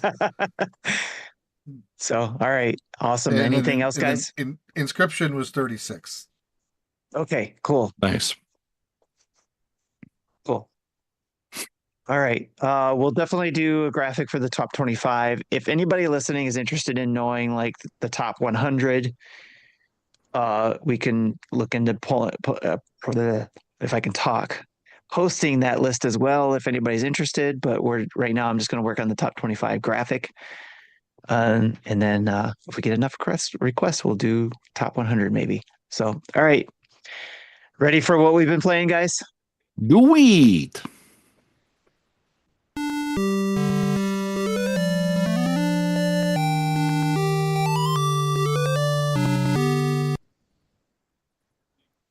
I don't remember how long that plays, but Oh yeah, I've you're done kind of now. heard You're it. good. I've heard it a little tiny bit, like it was way far away in the background. I gotta figure out why it's doing that. But anyways, all right. Jesse, you said you're not playing anything. So do you plan on playing anything this weekend or coming up in the following week? I don't know. I might check out some of the Game Boy games that came out this evening, but I have a lot of stuff going on, Okay. and so I don't know if I'll have a chance to play anything. That's fair. You weren't playing a Nintendo game, but you were playing another game. You were playing Oh, poker. How did you want to tell everybody how you did there? Oh yeah, I still try to go out and play poker about three or 4 times a week to that's my socialization because I don't get out otherwise. Last night I did get second place in my game. Nice. And it was just, you know, normally when I get knocked out, I go home and then go to sleep. And, but last night it was like past 10 o'clock. I'm like, I'm not normally out this late anymore. Get some coffee. Just tell them to send you some coffee. No, Bring me some coffee. Yeah. Awesome. That's cool. Second place. I don't think I love Texas Hold'em, but I don't think I could get that high. I don't know what it is. I get in my own head and end up getting out pretty quickly. yeah, But when I'm playing friends, yeah, there definitely is luck involved. But yeah, like I made calls that I shouldn't have and lost a hand because of it. I folded when I should have called, and I would have won a hand had I played yeah, it. So then those can put you on tilt if you're not in a good right. mental state. Which again, I haven't been in a good mental state lately. So I have actually left games in the middle of them when I'm like I can't play this right now. Yeah. But yeah, I was able to stick it out. Yes, last night at least to get my second prize. Nice. One of these days, we're going to see Jesse join the call with, sunglasses and a hoodie and a big old gold chain and everything, because he's just making bank at these I poker love that games. idea. Yeah, maybe a ring on my finger. Yes. No, a bracelet. Uh, They do bracelets for prizes at the Okay. World Series of Poker. Yes. Yeah, There we go. We'll be having to tune into that one. It'll be like a community watch as Jesse plays the World Series poker. that is All kind right, of a Jesse. bucket list thing for me, but I don't know if I'll ever have a chance to do it. Uh, we'll see. I would encourage you if you could, if it was in your area to do. All right, Justin, what you been playing? I see something Uh, very old on here. Not very old. I'm just joking. But yeah, go That's all right. Yeah, I know. ahead. I've been working my way through Fortnite. Talked about that last time. But I've also been working my way through Legend of Zelda: Echoes of Wisdom, and I'm getting very close to the end. I can definitely feel that. I can feel the story has moved to that position. I'm probably a couple hours from completed. Um, I think it's just one of those games that sometimes you both feel, and we've said this about Breath of the Wild and Tears of the Kingdom, and Echoes of Wisdom has that magic sauce of like sometimes you feel like I am so smart, Yeah. and then you're like I am so dumb. Right. All in the same like 10-minute gameplay span. Yeah. But man, yeah, just a fun game. Looking to have it polished off again, sort of like a little bit of cleaning the fridge prior to Switch 2 day. So yeah.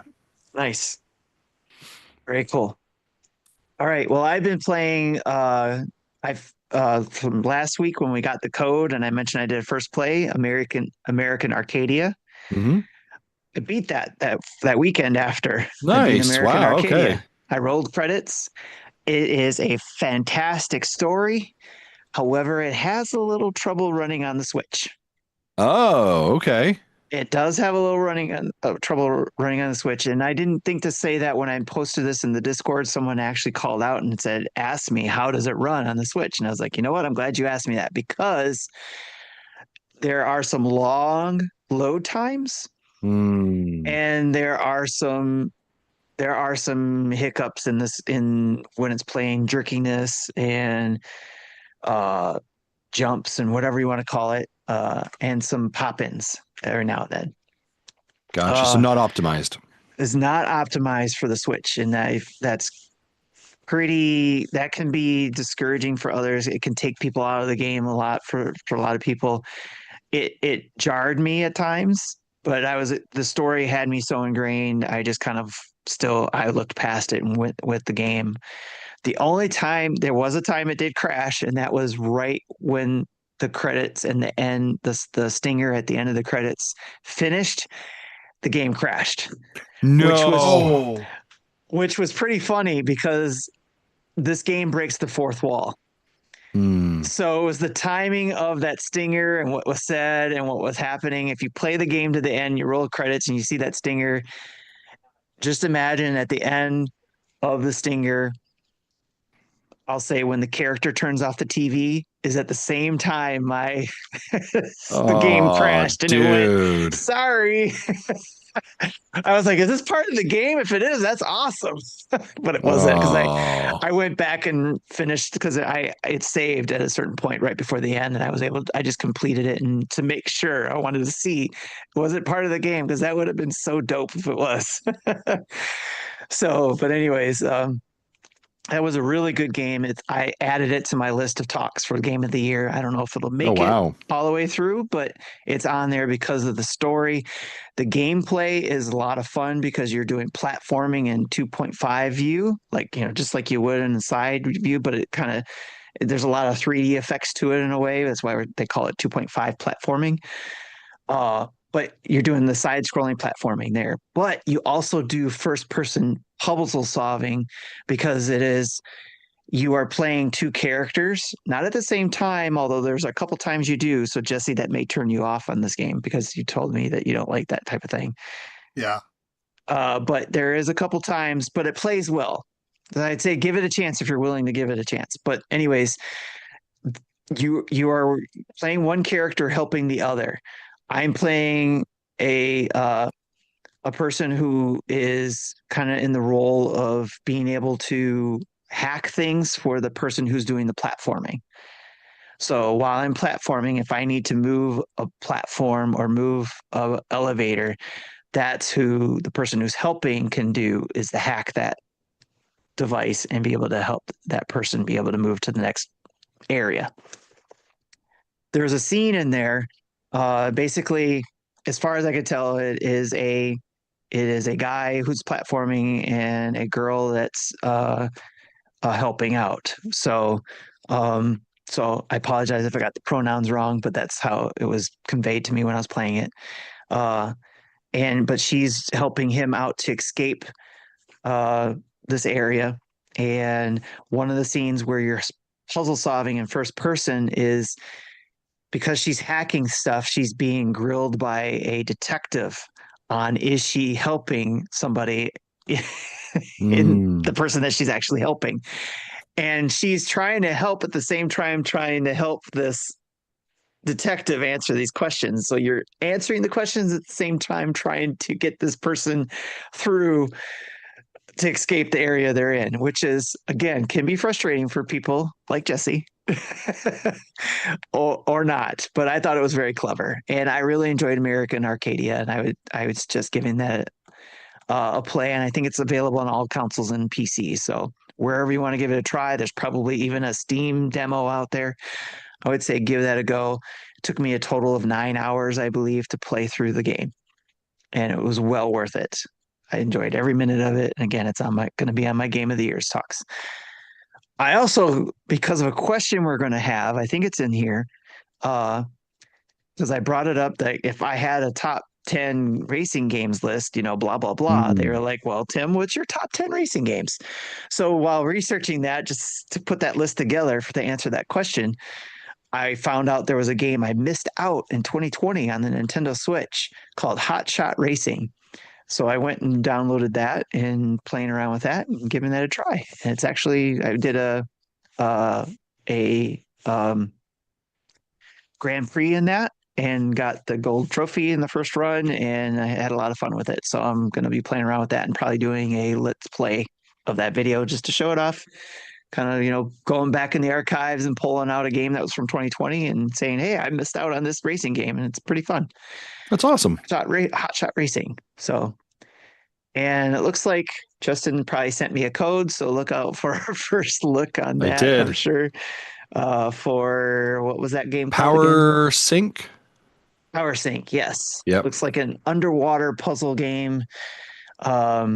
That I guess everybody knows I love me a good underwater game. So Justin was like, "Hey, what do you think of this one?" Yeah, I was like, it's supposed to be like an underwater game. It looks like in like a little bit of Metroidvania element maybe to it. And I was like, maybe yeah, Tim. Yep, looks like from a third-person perspective and underwater mechanics. So I'll be doing a first look of that, and so be on the lookout for that game. Nice. I wanted to ask you if you ever finished All in Abyss. I did not. Oh, I'm still stuck in chapter 3. I do want to go back to it. I'm feeling the itch to go back to it. I just had to take a break from that prison chapter. That was a rough chapter.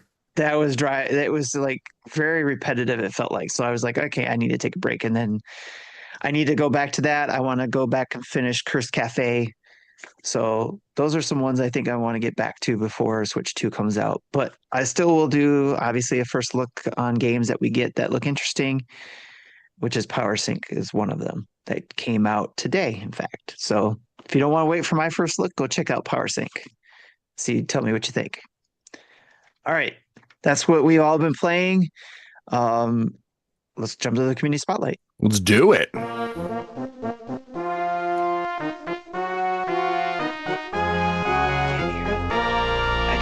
It's mailbag time. Yep.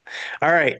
Give away 5 Mario Kart World games. We're not doing that. We're giving away games. Yeah, totally. Because we realize that everybody's probably going to be ordering the bundle. So, But if you didn't get the bundle, you have the opportunity to win Mario Kart World anyways. So we got through 4 games now. We got one more next week. We got one more giveaway to do. So unless Justin's feeling generous, I don't know. No, I'm not. All right. All I've got to right. keep. Well, the problem is I got to keep track of these 5 games because nobody wants them right now. So I got to like.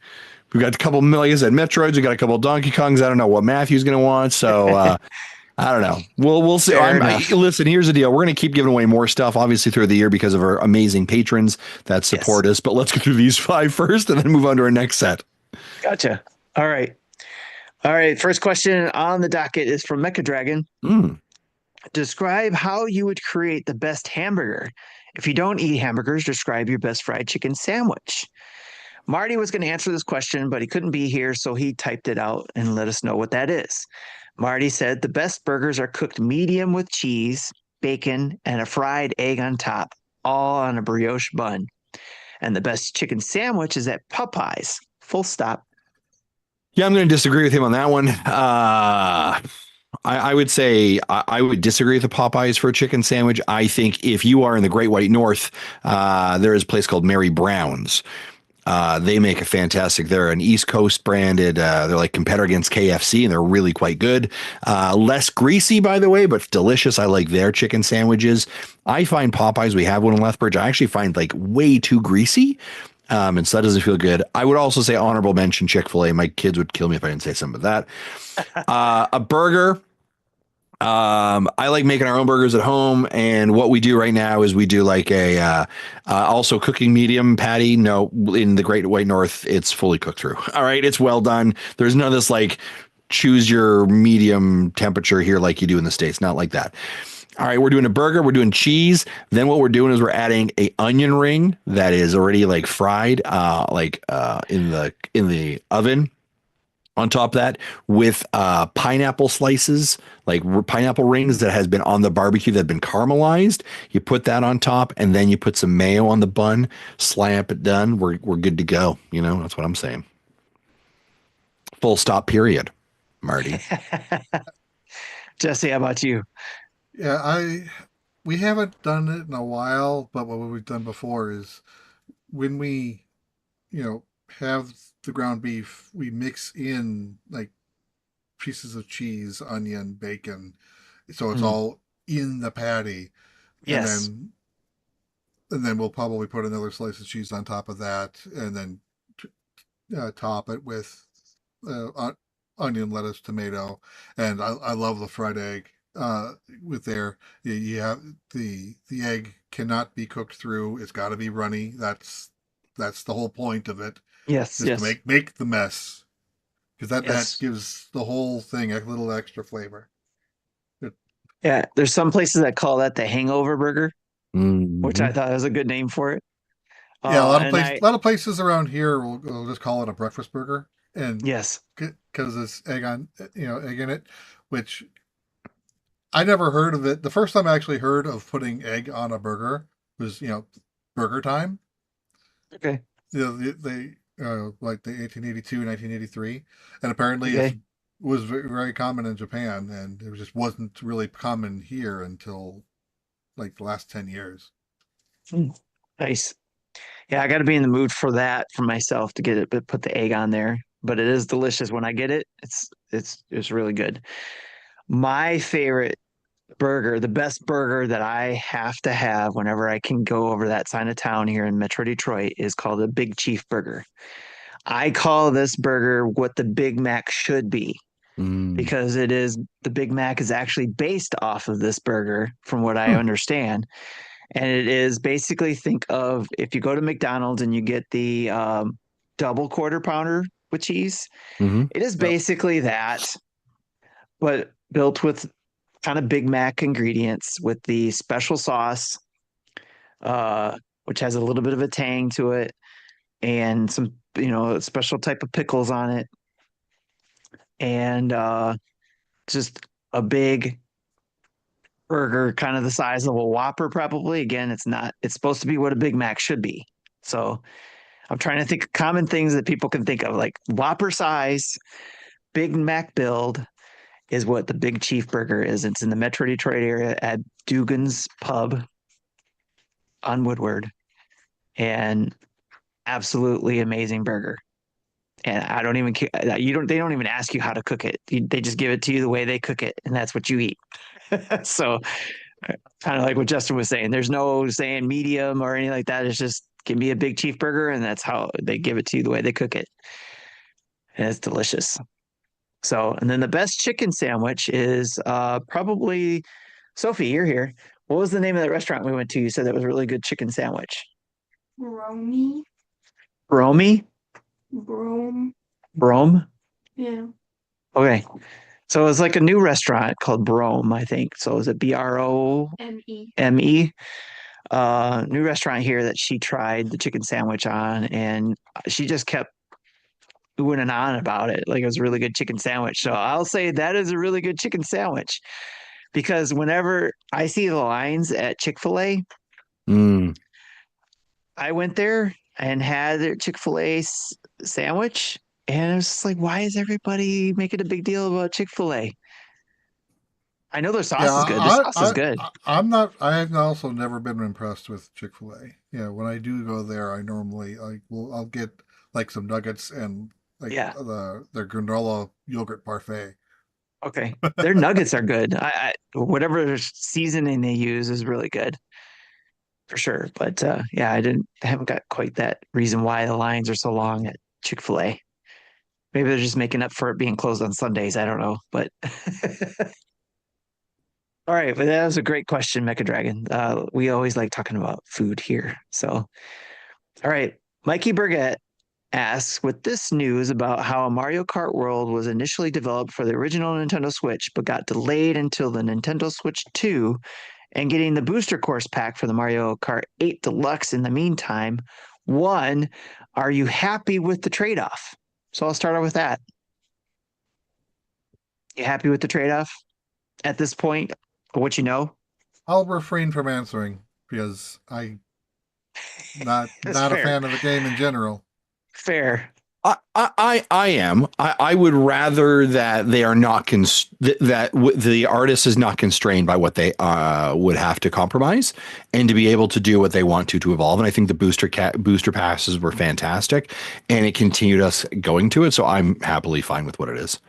They didn't have to give us the booster packs either, right? They could have just been like, here's Mario Kart 8 Deluxe.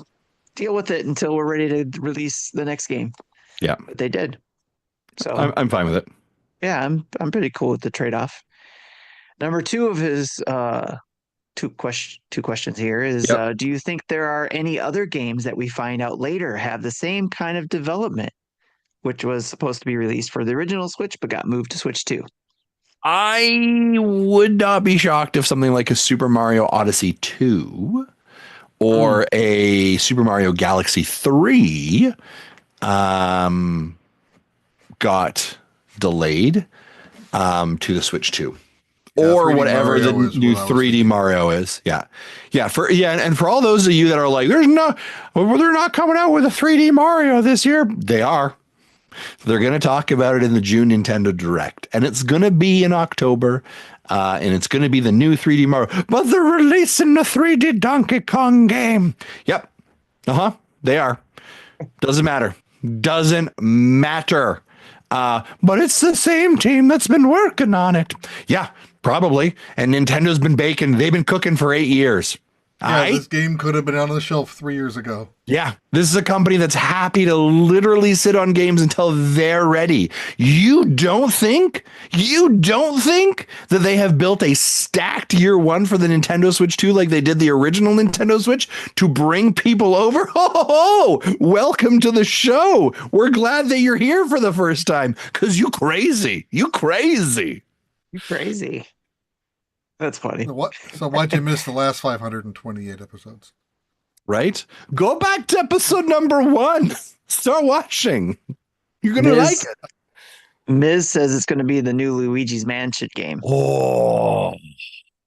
That's why they gave us all these ports.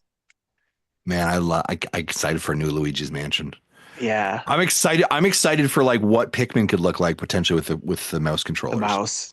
For sure. Yeah, I'm looking forward to that. I will play Pikmin 4 for sure if we get mouse controls with that.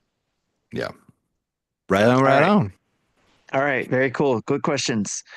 All right. Zablanc says you're bringing your kids to a concert with one of your old timey favorite bands performing. Which band are you bringing them to see? I love the old timey thing. Old timey, get out of here, Zablanc. I will tell you. I will tell you right now, and I have brought my kids to this concert, and it was awesome, and we were so happy. Matchbox 20. If you were a kid of the 80s or sorry, the 90s, you know Matchbox 20 well, and that is our go-to 90s band from as being an old timey band. Screw you, Zablanc. I would take probably my kids if they were interested, or I would offer to them if they wanted to go see Korn. Nice. Okay. I think that would be a good one. Or Metallica, or both of them together, or any of that together. Okay. That would be awesome. Or it's the opening But, act. even though Linkin Park came out in 2000, I'm taking Sammy to that. So it's not. I don't think that's considered old timey. Maybe it is. It's 25 years ago. So I'm taking Sammy to Linkin Park in August. So Nice. Jesse. I'm not much of a music person, but if I were to say my top two favorite groups / people, I would say either one is the Beatles and two is Weird Al. Weird Al still touring. I saw one of his shows about 4 or 5 years ago. It was awesome. And while obviously the Beatles aren't going to be doing anything anymore, there is a Beatles cover band. I don't remember their name. I wish I did. They played at like Old Shawnee Days 6 or 8 years ago, and we went and watched them play, and I enjoyed it. I'm like, I know these songs. And the kids are like, I don't know these songs. Nice. I'm going to take a pause here. The chat. I'm looking at this. Mecca. Oh, the guys who sing Unwell? That was during your time, Justin? Okay. So first, Mecca, if your reference to Matchbox 20 is Unwell, I need you to go back to the mid-90s. The album is Yourself or Someone Like You, which includes such hits as Push, 3 a.m., Long Day. Those are absolute bangers. Unwell is a great song, no doubt about it, but they have the mid-90s when they were like killing it, along with like Three Doors Down, Third Eye Blind. Yeah, go check that out. I think that's their most popular song. Mecca, you are so, yeah, also how far, Mecca, you are so wrong. You are so wrong. I appreciate you for coming out. Go check out Yourself or Someone Like You. That album is their most popular songs. That's what they're known for. All right? Get out of here, you youngin'. My daughter's in the chat, and she just confirmed that she would go to the Korn concert. So there we go. Yeah, I looked at the name of the cover band. They are named Liverpool. Who's not going to go see Maestro Fresh West? Let your backbone slide. I would go see they have, what do they call those things? It's not Pink Floyd. It's a not necessarily cover band, but it's one of those tribute things, bands, right? Yeah, like a tribute thing where they do like this light show thing or all that kind of stuff with the music. I'd go see that and see if my kids want to go to that. There's also a Detroit Symphony Orchestra. They do John Williams stuff. I would go see that. I would love to see that, actually. So yeah, lots of good stuff. Good questions, LeBlanc. Always bringing those good questions. That was a different one too, but the music there. All right, Koopa Kid 80 asks, as a dad gamer getting older, what's with these older things? Seriously. Do you feel your gaming skills have changed over the years for better I think or John worse? started something. And can you explain? Can you still game for hours on end without the arthritis kicking in? Do you find yourself gravitating towards different games and game types and game locations? He says that I used to be able to game sitting on the floor for hours, but those days are gone. So what do you guys think? I mean, the biggest thing is I have to have a nap beforehand. The nurse has to come in with my Jello, and then I can play games. Yes. Right. Yes. I would say that definitely. I think it's funny. And playing something like Fortnite. playing with some of the younger kids, right? Cousins and stuff like that. Like, let's play build mode, dude. You're so slow at build mode. I'm like, I just can't. I just can't do it. I can't use all 4 of these LRs, Z's, all of that to edit, to build, edit, adjust, and run through. I'm like, it's no build. That's how we're doing it. We're not doing any of this garbage. I just can't do it anymore. My speed is not there in the same way, for sure. Like, I recognize that for some games, just a speed to reaction. I have also found my eyes are getting bad that so this monitor, this like where I record Nintendo Dads, and this is the monitor I work from. This is also the monitor I probably do the most gaming, and it is that far distance for me to be able to play. And if I'm sitting like out on the couch and playing on our big screen or whatever, I actually don't feel like I'm struggling a bit. Like, I don't feel like I'm like my reaction time is as quick. Like, it's like I have to see, I have to process. So it is definitely sort of changed. Getting old, and I just can't sit on the floor. I have to sit on couches and something comfortable. So definitely getting old sucks. Thanks for bringing that up again too. Great, good stuff. While I don't yet have arthritis, I definitely don't have the patience as I used to. I don't have the endurance that I used to. Most games I can't play for more than a half an hour before I've got to, take a break / nap. Unless the game really sinks me in, like a Tears of the Kingdom or Xenoblade 3. Those games I could play 8 hours if you let me, if I had the time. But most of the time, I can't play. I lose interest in my own game now. Yeah, longer games, it has to really hold me. Like Xenoblade 3, at first, I was afraid I was not going to be able to get through that game until the twists started happening, right? Yeah, because it was a slow start, and I could only play 15 to 20 minutes at a time before I had to put it down until like chapter 3, and then things went, whoa! Right. So yeah, that's where I find it's harder for me to do, or even like Fortnite, because I don't have the time to spend to hone my skills in a shooter game like that, a first person shooter. Between that, Call of Duty, I tried even probably a decade ago when Modern Warfare was remastered and brought out. Because I enjoyed Modern Warfare before. I tried getting into that, and it was just like I got killed so quick, it was not fun. So it was just like, because I don't spend all my gaming time in there honing that craft to be good. So you want to stay in that game, you got to be good. You got to get good. And I wanted my time spent in other games, so I didn't go there. So that's where I find my skills are lacking, is those type of things, just because I'm doing other things and can't spend as much time doing that. And like I mentioned with fighting games, it's the same with those. I don't spend enough time to learn the characters.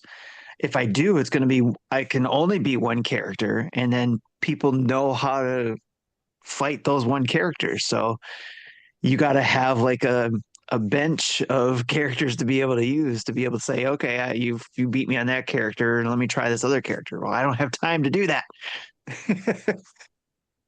Sorry, that's my cranky old man side coming out, so I couldn't help myself. So, but good questions, even though you guys are starting to ask a lot of questions about us getting older. I don't know. It's getting crazy. Look at Justin, can't even focus right now. So don't worry, I'm ready. I'm getting something ready for our next. Question. No, you were. I'm ready. I think I might have started this last year when I talked about my colonoscopy. How did we not stream that? All right. So sounds like, Justin, we both got something ready for this. I don't know about you, Jesse, but here we go. Since it's graduation season, this is from Darth Platypus. You've been selected as the guest speaker at a local ceremony. What life lesson that you learned from video games that you would, like to impart to the graduates? Super Kid 80 responded saying, Castlevania 3 has taught me that behind every crumbling wall is a delicious roast turkey that is tasty and will make you feel better. That's good. Jesse, if you can try and find like some like graduation music, that would be fantastic.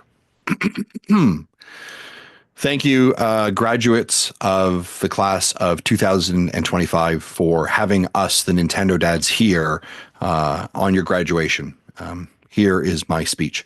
Today, I stand before you and reflect on an unconventional source of wisdom, one that many of you likely have embraced during late nights, weekends, and perhaps even study sessions.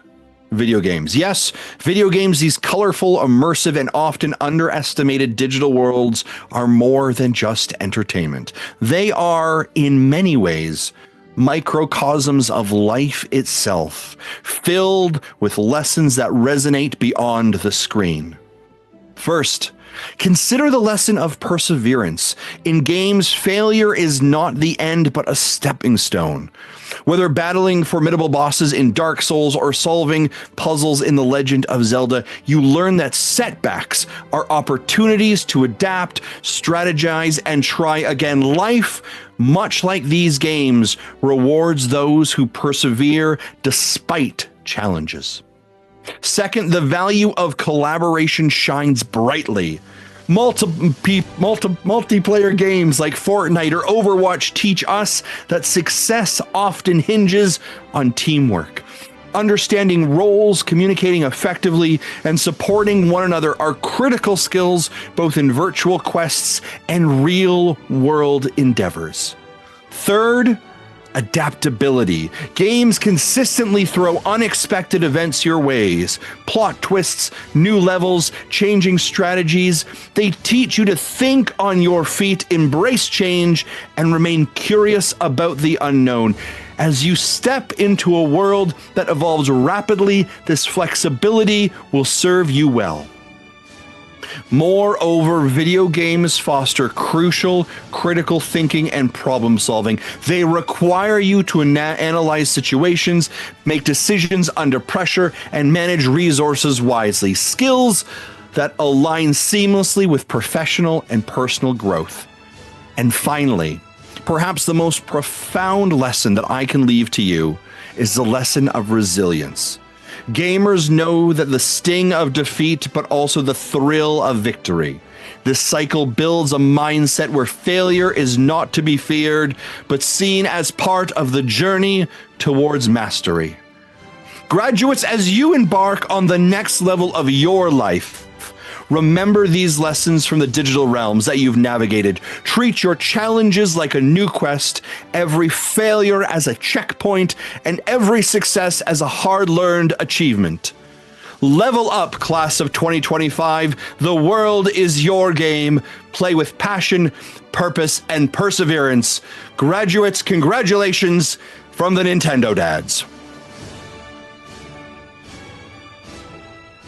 Thank you, thank you, thank you. So how much of that was Justin and how much of that was Chat GPT? 100% Chat GPT. 100%. I think that's something else we may have to clip out. All right. Very, very nice, sir. Very nice, sir. I have not been able to think of an answer, and I'm not even going to attempt to. No. All right. I whipped up something not through Chat GPT, but just kind of was thinking, how would I approach this? And a lot of times I've heard, about here are 7 things you can do when you graduate, or here are 5, or here are 10, or, here are some things to think about when you go out to life. So what does everybody know about me, right? I love Metroid games. I have hats, yes, but I love Metroid games. And so I was like, is there a way I could use Metroid 33? Yes. Is there something I can use in Metroid that will help? So I thought of Samus's armor and her power suit, essentially, right? So this is what I came up with. So let's look at Samus's power suit as a way of how we can look into our future, go into life, into our careers, or our life. And that is 1, starting with the arm cannon. That's the primary weapon. Blast away negativity or discouragement. Don't let others bring you down. Morph ball, be agile, learn and grow.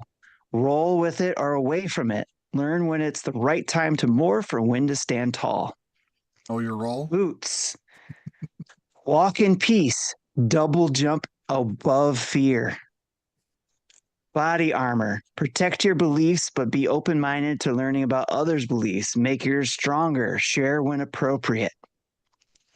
Heads up display, learn from others' mistakes. Learn from your elders, learn from others who have been there, but most importantly, learn from your own mistakes. Keep your head up. Putting on your power suit is a daily practice that will be refined over time.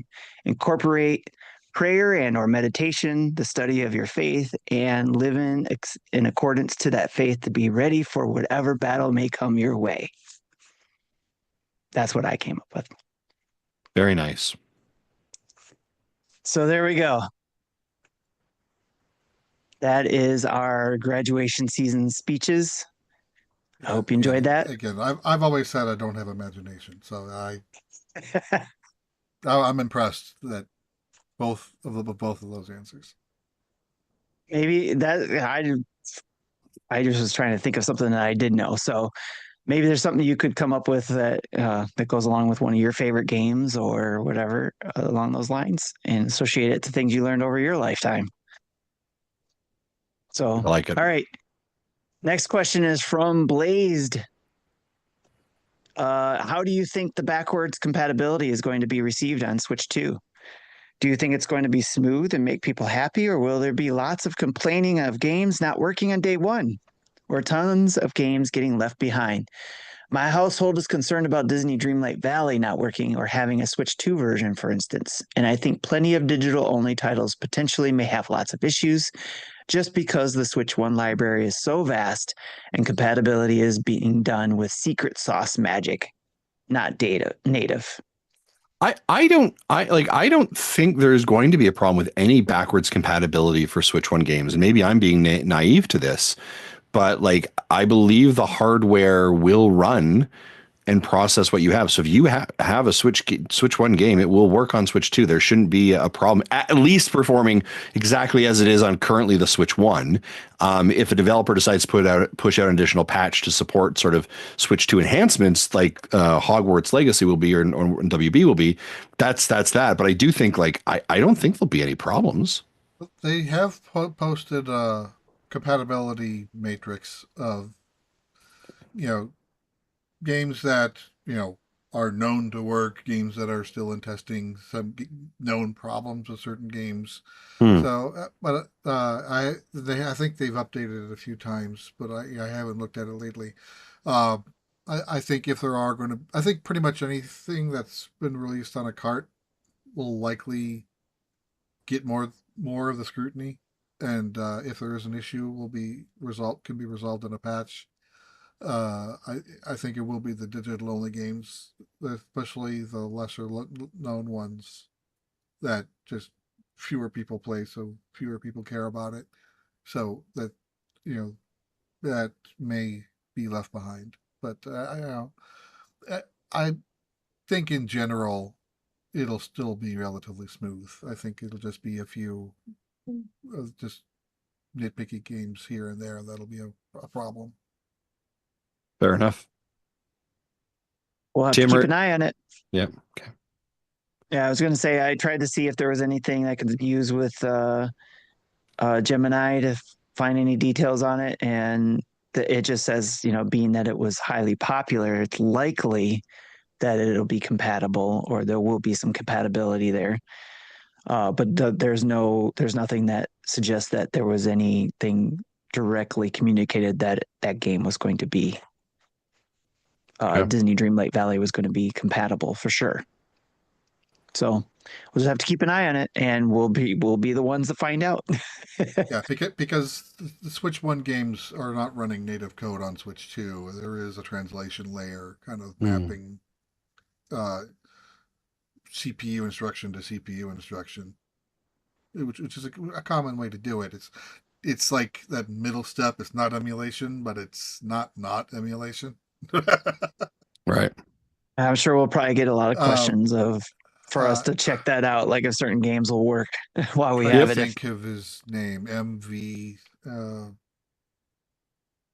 don't remember his name, but he developed the engine used to do a lot of the like like getting the old Shantae game running on the Switch, for example. Modern Vintage Gamer, MVG.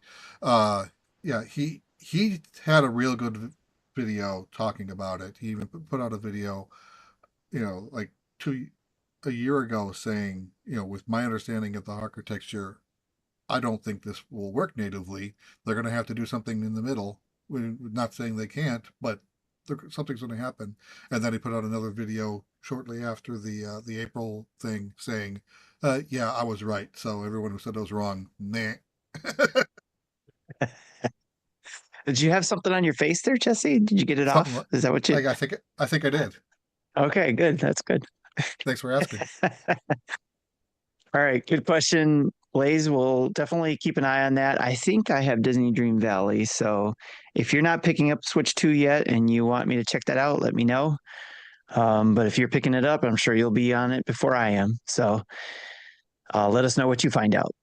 All right, Hoots, is anyone more upset than me about the fact that the Switch 2 dock is allegedly not compatible with the Switch 1?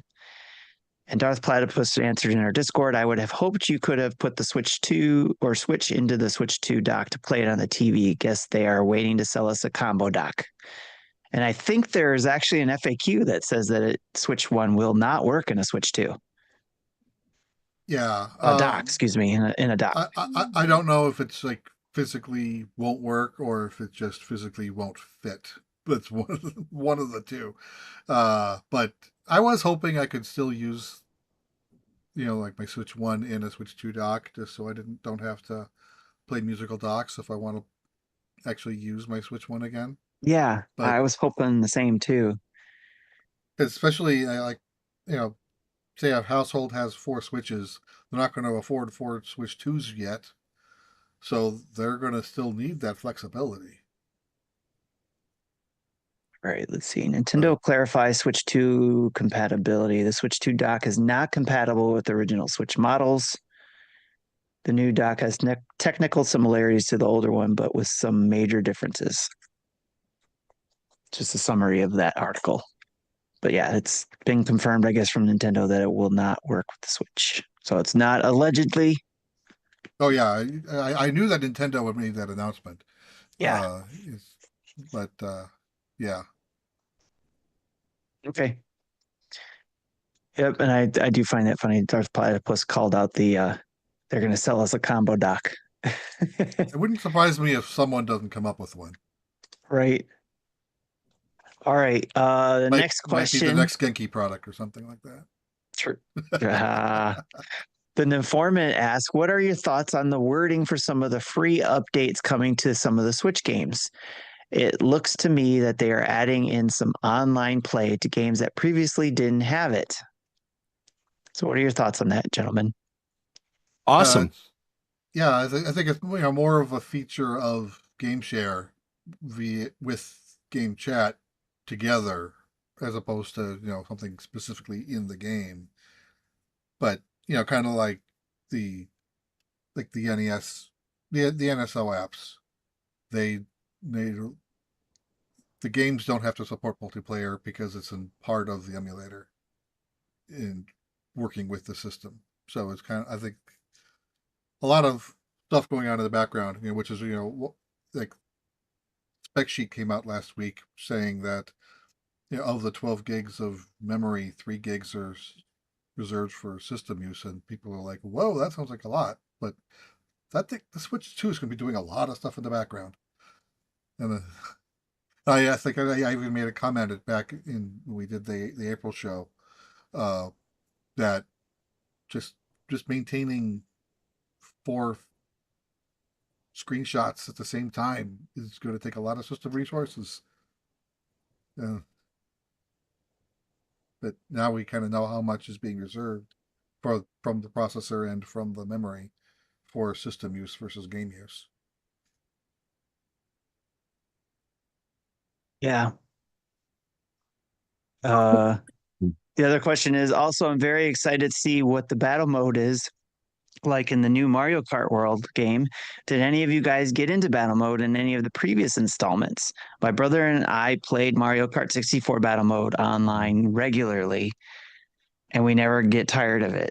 Thanks to have a great show. I would say we'd like at our place would just randomly like pick it up and play it. Wasn't like it wasn't like the first mode we'd go to, right? We'd go to racing. It was also like, oh yeah, by the way, there's also this, right? It was sort of like a secondary thought of, oh, this could be fun. So I think we've done it a lot with the extra life of whenever we yeah, run Mario Kart. We um we've done the battle mode a few times over the years. So in the house we've done that too. It's been a lot of fun. So yeah, we've used it a lot. And I do remember that being the thing to do, battle mode on Mario Kart 64 on my friend's 64 when I'd come over. It would be a lot of fun to play that one.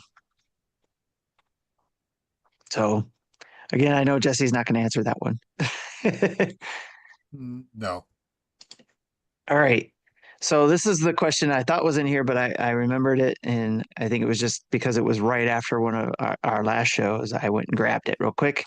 It's from Quagmire. He said Tim teased it, but now I'm curious. What are your top 5 racing games of all time on the platform? Do you guys have a top 5 or any top racing games for your that you like? yeah. I can give you mine. Mario Kart and Mario Kart. Number Fair 3 enough. was Mario Kart. Okay. Jesse, how about you? I don't think Mario I've Kart? played any racing games other than that F-Zero 99 for 20 minutes one day. Yeah. Nice. All That's right. just not my So genre. I did come up with a list since it was asked. And I was actually thinking about it. I was like, I bet you someone's going to ask this. So I had already started putting some games down, but then it was like asked. And I went and had to sift through all the racing games through my memory. And I think, about 25 games that I listed. And then I ordered the top 20 of those, but I won't name all the top 20, but I will name the top 5 like asked. And my top 5, starting with 5, is Need for Speed Most Wanted 2012 on the Wii U. And the reason why the Wii U beats out any other platform is because of that second screen. That made it a whole different experience playing using that second screen and the gamepad to play that game, or even just to play the game on that gamepad. So I think I could play it on the gamepad. Something and something else. But yeah, it was that second screen experience was fun. So that would be my number 5. Number 4 is Mario Kart Double Dash for the GameCube. That's my number 4 racing game. And spoilers, that is the only Mario Kart game in my top 5. So that is my number 1 favorite Mario Kart right now is Double Dash. Nice. Like still a good solid entry. I did play a little bit of that back then, and I liked it, but again, I didn't really have anyone to play against, so I didn't play much of it. Yeah. And then playing against CPU, that's not fun. Right. For more than once. Yeah. I just love the two character aspect of it. I thought it was a lot of fun for sure. It did add strategy. Is that the word? Yeah. Yeah, because you got different weapons essentially depending on who was in the back. So that was pretty cool. A lot of people were hoping that would come back with this version of the game. Yeah. It's not. Maybe a double dash mode in one of these games would be kind of cool too. They don't have to have a specific Double Dash 2 game, but maybe there's a double dash mode. Right. Number 3, I know there's a newer version of this, but it's at the time when I played it, this is the version it was called Asphalt 9 Legends. This was on the Nintendo Switch. It was also available on mobile, but on the Switch, I had so much fun with this game because it incorporated a lot of the racing game elements that I like from other racing games, such as like the knockout that we're going to get in Mario Kart World. It had that. It had I forget what they called it, but it was like basically you'd run off your competitors off the road and destroy them, kind of like a burnout game. Um, and then other aspects of the game, and the music in it was great. And the music is a really good factor for me in a racing game too. So, but Asphalt 9 Legends is now called Asphalt Legends Unite. And I haven't played much. I think I played it a tiny bit, but I haven't played that game in a while ever since then. But Asphalt 9 Legends, which is now called Asphalt Legends Unite, is now my number 3 on my top racing games list. Number 2, and I believe I said this would be in my top 5 if there was one, Split Second for the PS3, and is now I can play it on my PS5 with the catalog that they have available. It is a Disney interactive game. The game is a racing game that's set in I would say like a everybody's watching type thing, like a Running Man or something like that, where you're basically you could die in racing in this game because you're destroying your environment. The object is to build up your meter so that you would hit certain points of it to be able to affect the track ahead of you in some way to where if anybody is ahead of you would blow them up or knock them off the track, or if you blew up a building, it would come falling on them and crunch that car, and then you just race through it, and it would change the track. And by the time you got to your second or third lap, after you blew up a building or you blew up some sort of structure and changed the course of the track, you come back around and now you're on a different path. So it was a fantastic game. I wish Disney Interactive or whoever developed it would make a sequel to this, or Disney would Interactive would let somebody do this, like give it to another developer, like Criterion Games, who made Need for Speed games. To do something with that license, that would be super cool. But yeah, Split Second was number 2, which is still available again if you're Plus, like PlayStation Plus, or it's still also available on Xbox 360 to buy digitally, which I also do own that on my Xbox. That's how much I love it. I think I own that in 3 different places. Oh yeah, Steam, it's available there, so you can buy it there. And number 1 on my list is Burnout 3 Takedown on the PS2. Again, Burnout, as I mentioned earlier in the Asphalt game, one of the things you could do is like you just totally destroy your competitors by knocking them off your track. And I believe some of the Need for Speed games started incorporating that, or even Hot Pursuit games would incorporate that, where the cops would knock you off the track, or you would knock the cops off the track. So, but in Burnout, it was basically that was the main thing behind it, and also the crash sequences where you tried to. The whole point of it was you weren't racing, you were trying to accumulate as much insurance money that you could from destroying a whole area in a crash. So there's some cool elements there, and we had a lot of fun in the game with that game in our household, especially with that crash. Who can earn the most money from the crashes? So thanks for asking that question, Quagmire. That was a lot of fun to be able to share that. I'll post that here too, in case you want to add that to the notes or anything, or in the post, if it'll let me. So, kind of. is doing weird Google things. All right. So the last question we have is from Patreon. The Jiggy Collector asked, Nintendo has softly mentioned the possible chance of price increase for Switch 2. We know they are supporting Switch 1. Is there a chance Switch 1, an 8 to 9-year-old console, could get a price increase as well? I don't think so. I think there's going to be comparatively far fewer Switch 1 sold than Switch 2 going forward. And, if anything, we're kind of I still think that they're going to do a price cut at some point. Maybe probably not right away, but maybe by holiday season, just so they can start burning off the rest of their warehouse inventory to make room for some more Switch 2s. But Yeah. I don't think they're going to increase Switch 1. Yeah, Nintendo wants to move you over to the new platform, right? That's where inevitably they want to move you. So they're not going to increase the price of the Switch 1. I don't think they've already set their new price. Now, are they going to increase the price of Switch 2? Yeah, that's probably going to happen. But Switch 1, I don't think so. Yeah, it's not, no, I could be wrong, but I don't think so. I don't think they're going to raise the price on either one. That's cute. Thank you. All right. Anyways, I think listen, I think, you know, and here's the thing. It would be great if they didn't. I think the unknown with the tariff thing is, I think, the variable, right? Like if all of a sudden the tariff thing is kind of washed away, then we may be grand.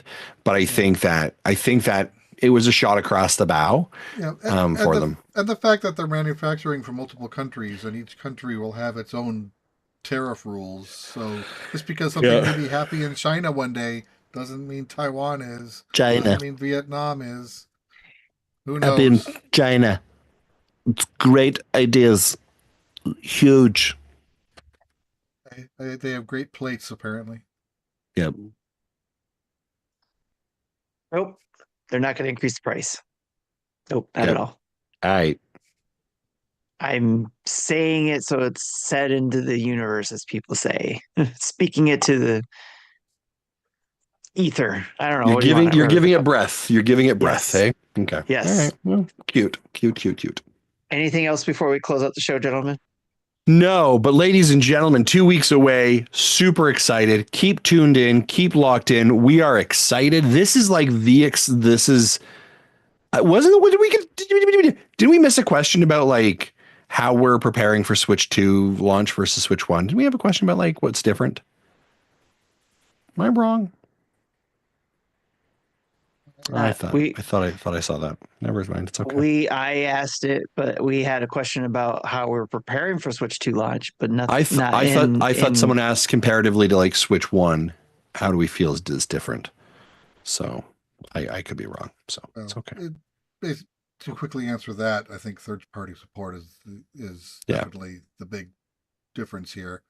You know, with the Switch 1 coming off of Wii U, and which had 0 third-party support, it took some time for third parties to hop on the bandwagon.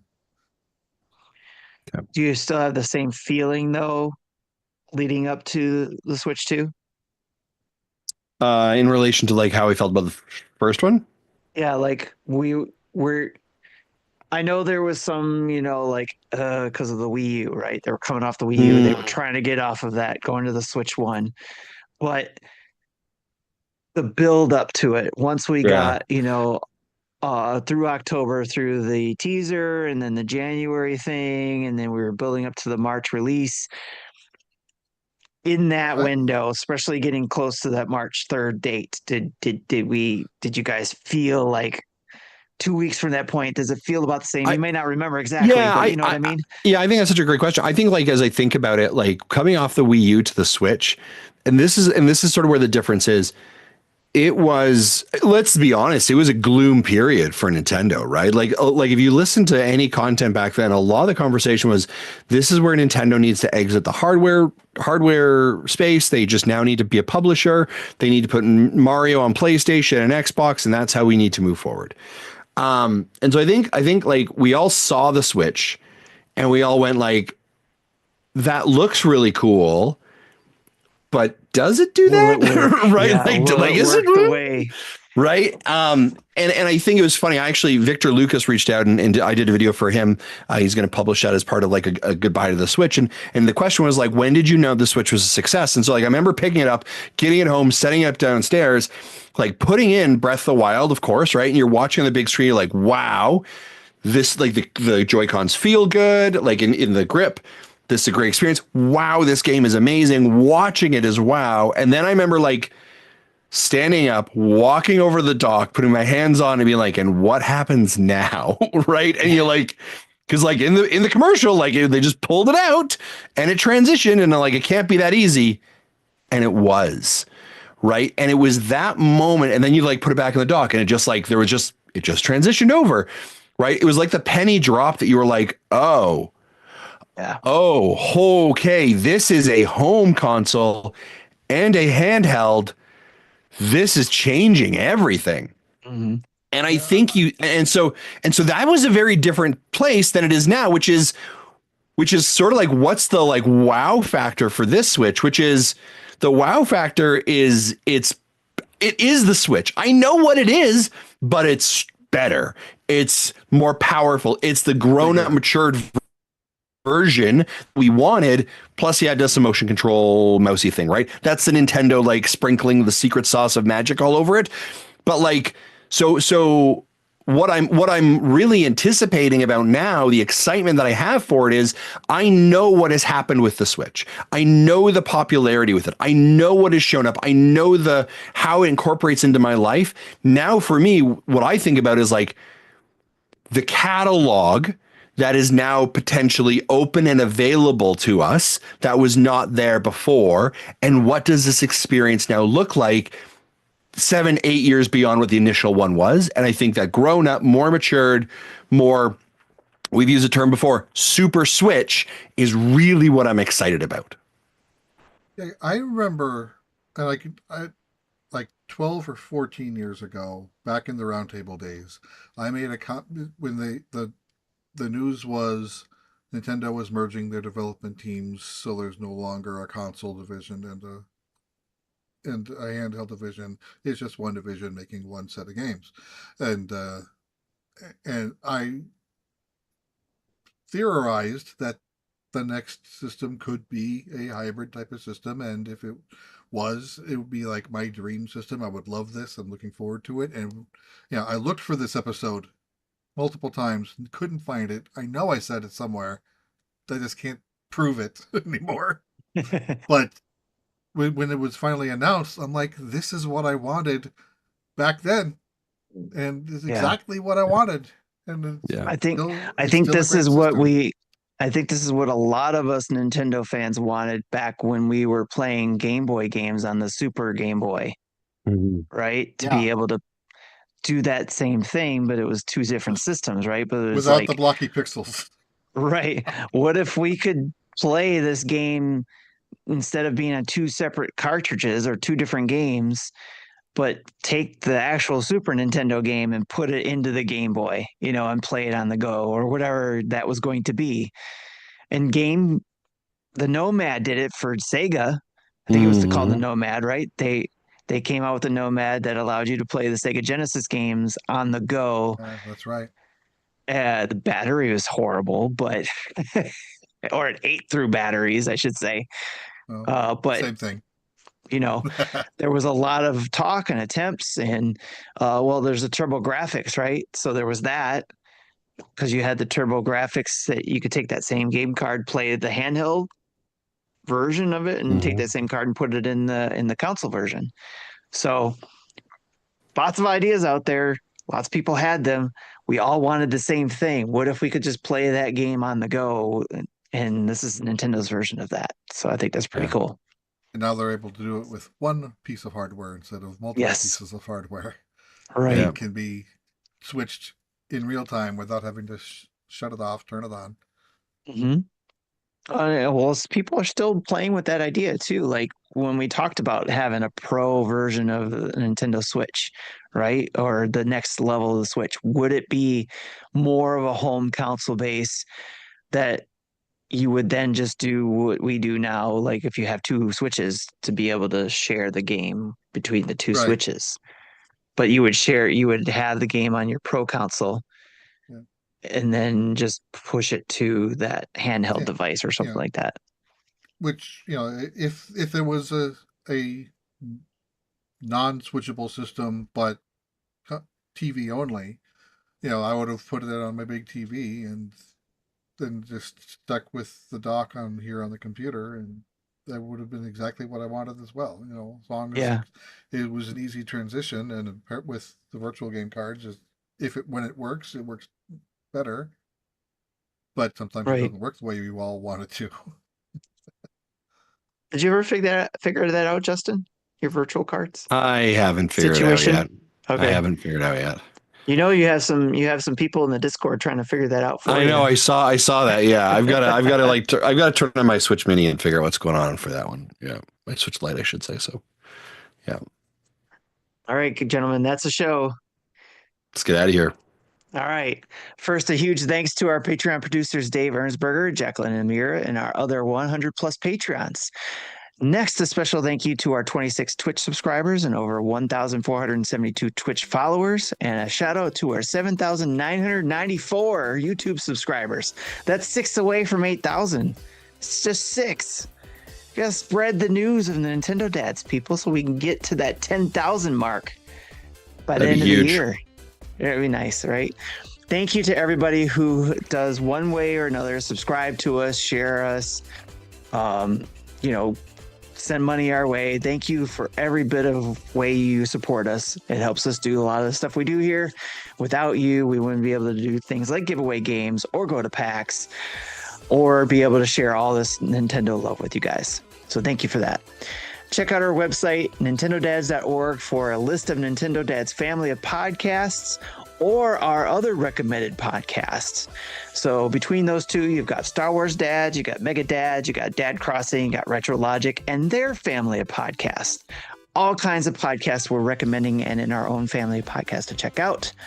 You also can check out our latest YouTube videos and tweets, links to all of our social media, Patreon, and Extra Life pages. And Nintendo Dads merch you can get there as well by going to nintendodads.org/merch. Or if you're watching us on YouTube, just look down below. There should be a big long line of things you can shop for with our logo on it. And don't forget to check out our sponsors. Justin, should I still mention this sponsor? Sure. Yeah, I think so. On manscaped.com. Get 20% off your Manscaped order with free shipping with the code NINDADS, NINDADS. That's NINDADS at manscaped.com for 20% off and free shipping. If we still use that code, they still may come back to us and let us do more with them. So use it. Get that subscription. All right. Email us at nintendodads@gmail.com or call us and leave a voicemail at 92925-NDADS or 929-256-3237. Big thanks to our OC Remix for the music throughout the show, like the one you're listening to now while I'm doing all this. And download from your favorite podcast app of choice, and please leave us a 5-star review and a comment, especially like in Spotify, where everybody has access to that. You're not just limited to Apple Podcasts. You can go to Spotify, leave a 5-star review and a comment. We like to read those. We get notified on those. So leave us a comment. You never know what might happen. That's it for me, Justin, Jesse, and Marty. We'll check you later. Bye-bye. Bye-bye.